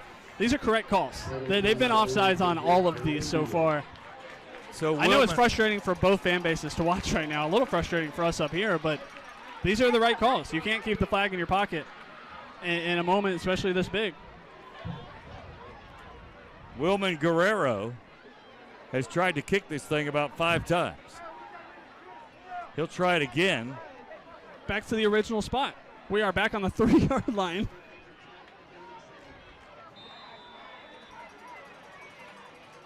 All right, Guerrero again for the win, or at least for the lead, with 19 seconds to go. It's down, it is up, it is no good. After all that, and having it on the 1-yard line and putting the offense in, and then a false start, all that work, and we're tied at 19. You don't have enough timeouts to ice a kicker as much as that kicker was just iced by penalties. Yeah. And I don't know if that, I mean, we're talking about a high school kid. You're going to be in your head after all of that. You got 19's wild right now on the scoreboard, but I don't know about y'all. To me, this craziness isn't over. 19 seconds left after what we just witnessed. Something's about to happen before the end of regulation. Let's go to Chris Osborne. Chris.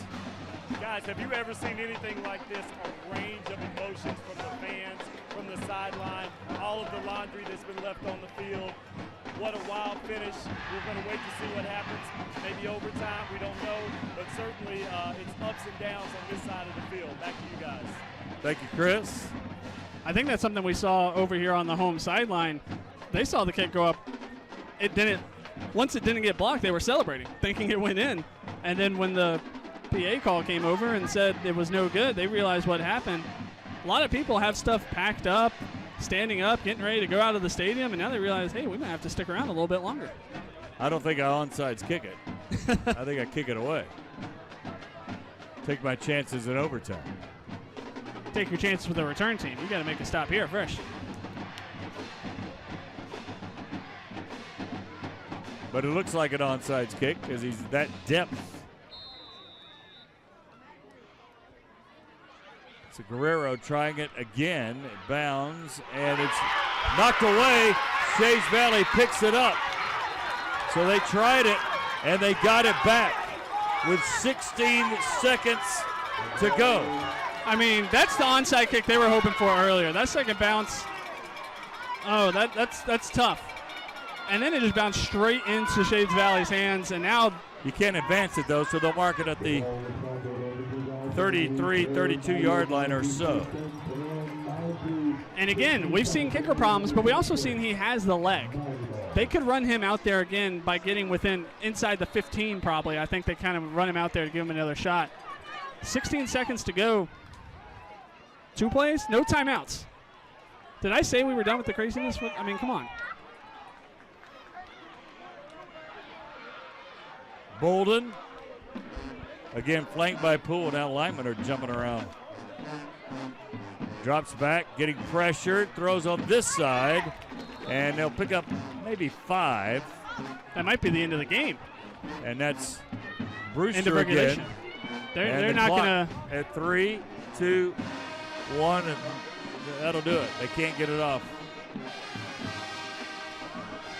So they threw another low pass. Shades Valley. And again, that's a hard thing to tell a football player. Don't catch it, let it fall complete when you're a receiver and you're supposed to make a catch. So, we got overtime here.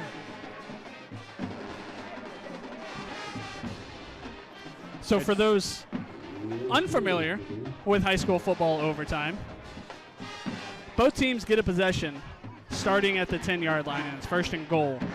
It's much like college football overtime, just you start closer up. You start at the 10 as opposed to the 25. Right. And there are no new two-point conversion rules or third overtime. It's only two-point conversions like there is in college. I believe the third overtime you have to start going for two at the high school level. But you'll start at the 10-yard line, and that's kind of where both offenses have struggled so far. They've been able to drive the ball, and then they haven't been able to punch it in. So be interested to see some of the play calls.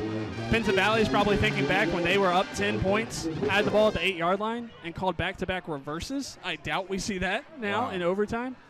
And, of course, we'll do another coin toss to see who gets the ball first. What a wild finish here at Shades Valley with only 6 points at the half. Good shot of Ruben Nelson. And again, the winner of this game probably has a leg up on getting that fourth shot for the playoffs in this region. Pinson Valley already has a region win. Shades Valley certainly don't want to fall to 0-3. That pretty much would deaden their chances. So this is kind of their playoff lives here for the Mounties. And you're finally getting that playoff atmosphere feel. Two different sidelines right now, though. Let me tell you, Pinson Valley, I know they were excited after that missed extra point, but they blew a 13-point lead. They're looking a little bit more dead over there. Meanwhile, on Shades Valley sideline, Ruben Nelson just got the entire team together. We just saw he was jumping around in the middle of them. Everyone was jumping around. The fans started getting a little bit louder. I know it doesn't get won by energy and feel, but right now it feels like Shades Valley has all the momentum. So the referee is still conferring.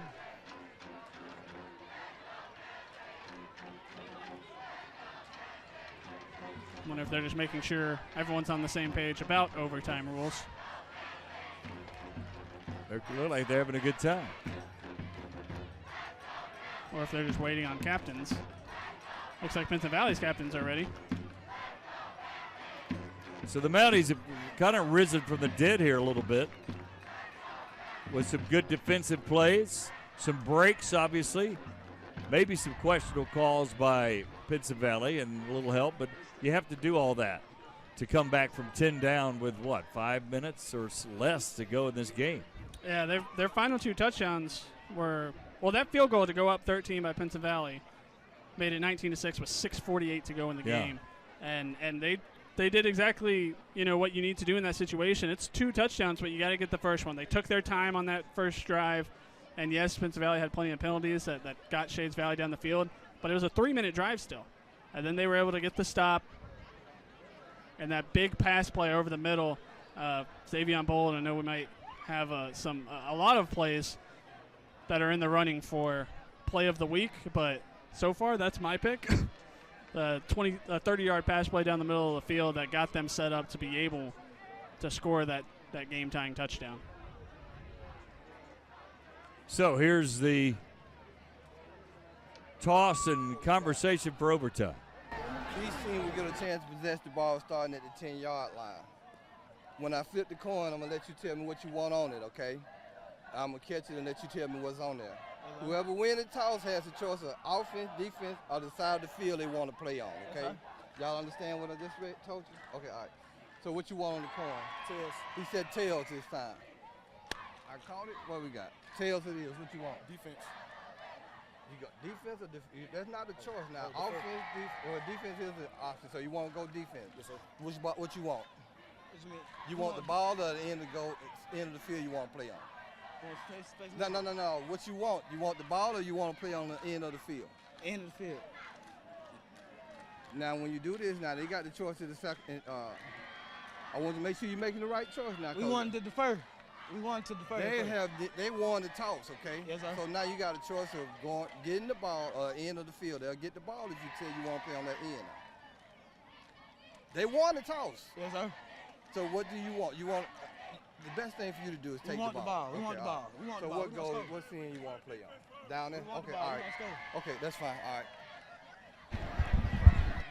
Pinson got hold on. They won the toss. They went on defense.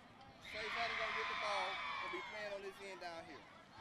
yards, and then the other kid was confused over the positioning. All he had to do was say which end of the field he wanted to defend. Well, I think a little bit of the confusion came from the ref asking about deferring, and if it's like he didn't have an option to defer, it was just for defense. So right, So now they got a little bit of confusion. After all that talk, we thought they might have had it. Either way, Pinson Valley will won the toss and will go on defense first. Yeah, it wasn't explained to the player very clearly. So now we got it all straightened out. So Pinson Valley will defend first so that they have the choice, obviously, as the other team scores or not and how they do it. And that's a no-brainer. When you go into overtime, you want to try to have the ball last. Yes. That's kind of a no-brainer you want to for overtime rules. Know what you need. So that's what happened on that. But Shades Valley was able to pick which end of the field they want. So they're on this left end of the field as you watch, and they'll have the ball first. So overtime here at Shades Valley. Bolden in at quarterback from the 10.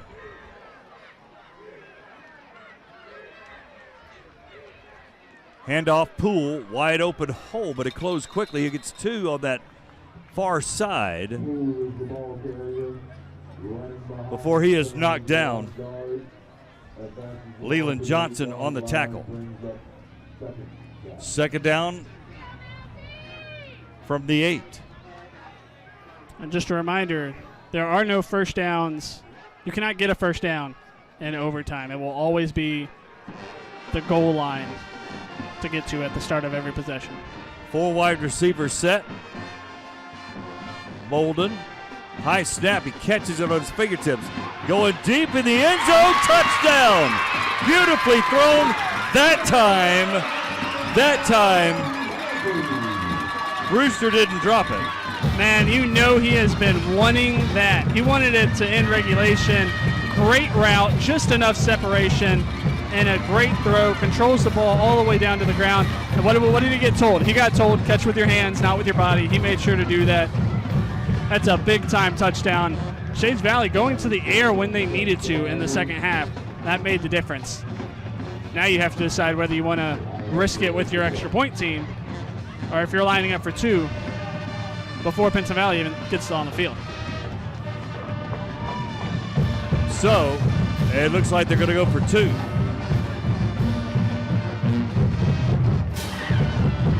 What a great throw and catch by Brewster. He got behind his man from the 8. That's hard to do. We're going to get, we should get a timeout. I saw a coach running down calling a timeout. The ref told him to go away. Both teams should get a timeout at the start of overtime.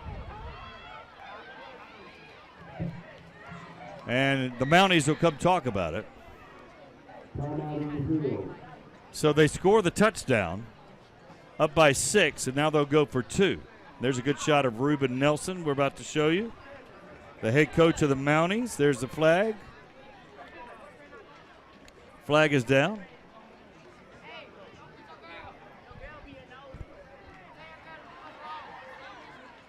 And no, it's timeout. Okay. They threw the flag for a delayed game. And then they called a time. They realized they gave him the timeout. I think the ref on the sideline wasn't going to give the timeout, maybe not thinking that they get an extra timeout in the overtime period. So, Reuben Nelson's staff has done a great job this second half. I'm talking about a power formation right now. All right, there's Burrow in the backfield now to take the snap. He's a wide receiver and a kick returner. He gets it, looked like he was unsure, and looked like he got a face mask, but that play was a disastrous play from the beginning. He looked hesitant when he took the snap. He had no idea that there was going to be as much speed coming off that right edge. He was not prepared for someone to chase him down from the back. He almost looked like he was thinking about throwing it. That's what I thought. Once he got to the edge. I know you have your 2-point conversion plays, and sometimes you have to get a little tricky, but Shades Valley has been moving the ball pretty well 2 or 3 yards at a time. And I'm surprised that they didn't just I mean, personally, I'm surprised they didn't go back out there with their extra point team, but I understand the confidence might be a little low. Now you have to think you need to stop if you're on defense, because Pinson Valley has made a field goal, a 40-yard field goal, and an extra point tonight. So 6 points on the touchdown, but the failed extra point on the 2-point conversion. So now Pinson Valley obviously has to score, but then execute the extra point. There's a handoff going nowhere. Great penetration by the Mounties. Beautiful play on the inside. Again, that's Justin Steele, or Justin Miller, I should say, from the defensive tackle position.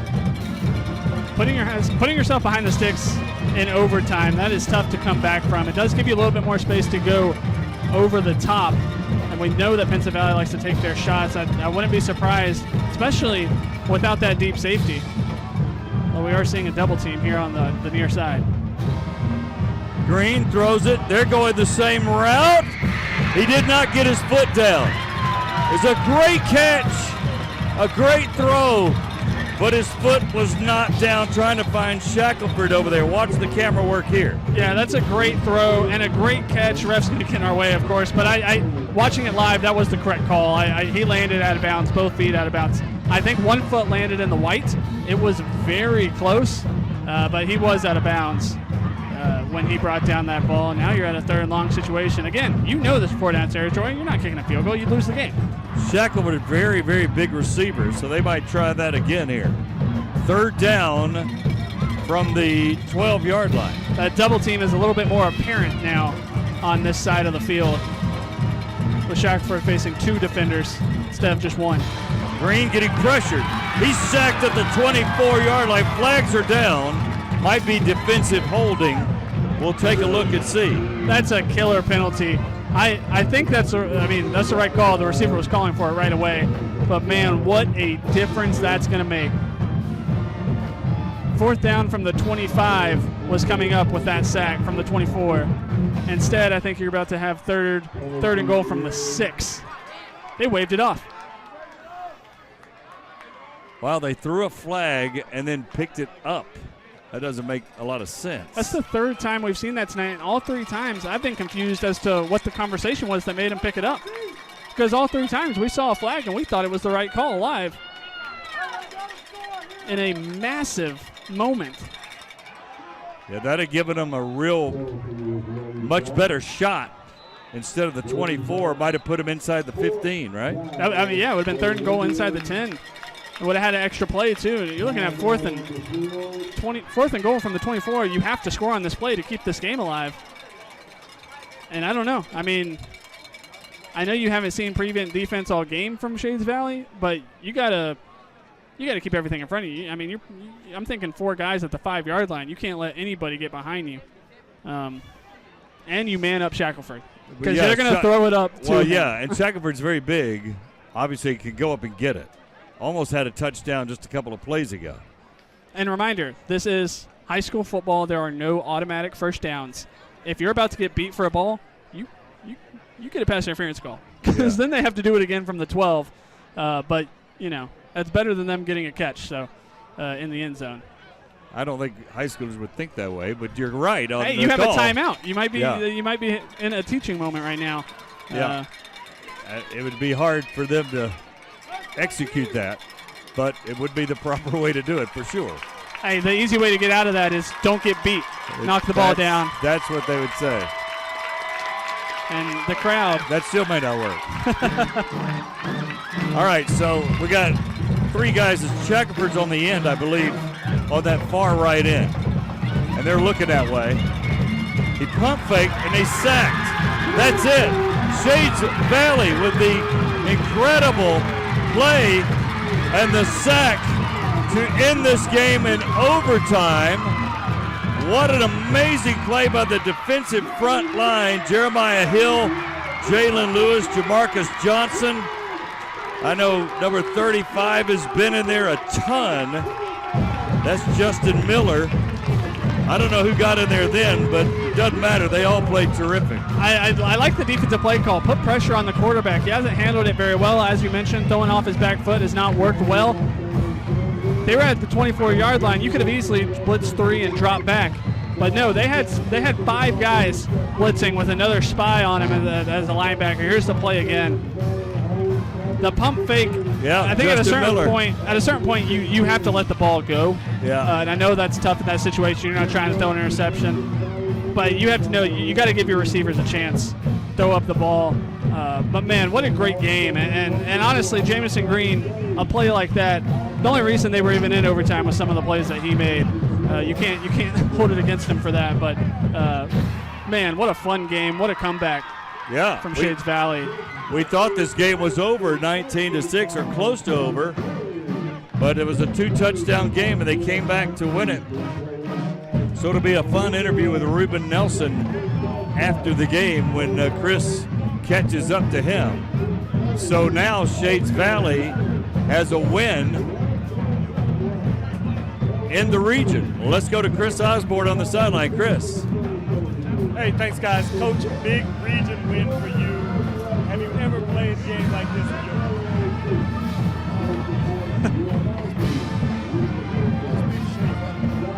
Talk to us about the heart of your players to come back from a 13-point deficit, to go to overtime, and ultimately win. We believe in God.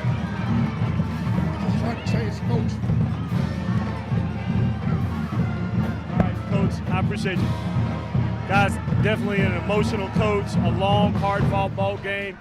He was all choked up. Back to you upstairs. Yep, Ruben Nelson couldn't say much. Not much to say after that amazing win by the Mounties, and the Indians still can't believe it as they're roaming around the field there. So here's what Shades Valley has the rest of the year. So now they get a win tonight to break the 3-game losing streak. Then Cherokee County at Huffman, at Pell City off week. Conceivably, they could go on a little run here before they go on the road to take on Mountain Brook. Yeah, this was what it was all about. They lost those first 2 region games, but those are 2 of the toughest teams they're going to play all year in Oxford and Clay Chalkville. Bouncing back, I mean, you're talking about, over the past, they got outscored 24-0 in the final 2 quarters against Oxford.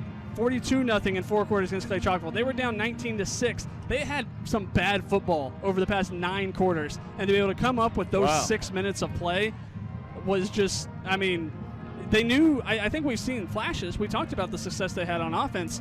We've seen flashes of that success, but to be able to put it together in those final 6 minutes, you can really feel it on this sideline. And in a rivalry game, in a region game, and doing this on homecoming night, unbelievable. A special night. Great night for the Mounties. Again, as they go to 2-3 on the year, 1-2 in the region. Pinson Valley falls to 1-2 in the region, but with that heads-up play tonight, head-to-head, Shades Valley has a little bit of the advantage, trying to go for that number 4 slot for the playoffs. What an amazing night here at Shades Valley, and some great football action from Jeffco Ed TV. And remember that Shades Valley has not made the playoffs since Coach Ruben Nelson got there. They last made the playoffs, I think, in 2020. So this is a huge step and revenge from last year's game that kept them out of the playoffs. Minor was undefeated tonight. They were going down when we thought. They'll still be a formidable opponent next week against Ramsey, who's a terrific team. That's a great game next week. The pregame at 6:40 with Chris Osborne, and then, of course, the kickoff with myself and Mr. Turrentine. So there you go. I mean, hopefully that game will be half as good as this one. I love a mid-season non-region week. That's always fun with week 5, coming in, seeing all the different kind of matchups that you don't see every year. So yeah, Minor and Ramsey, I think that'll be a fun one.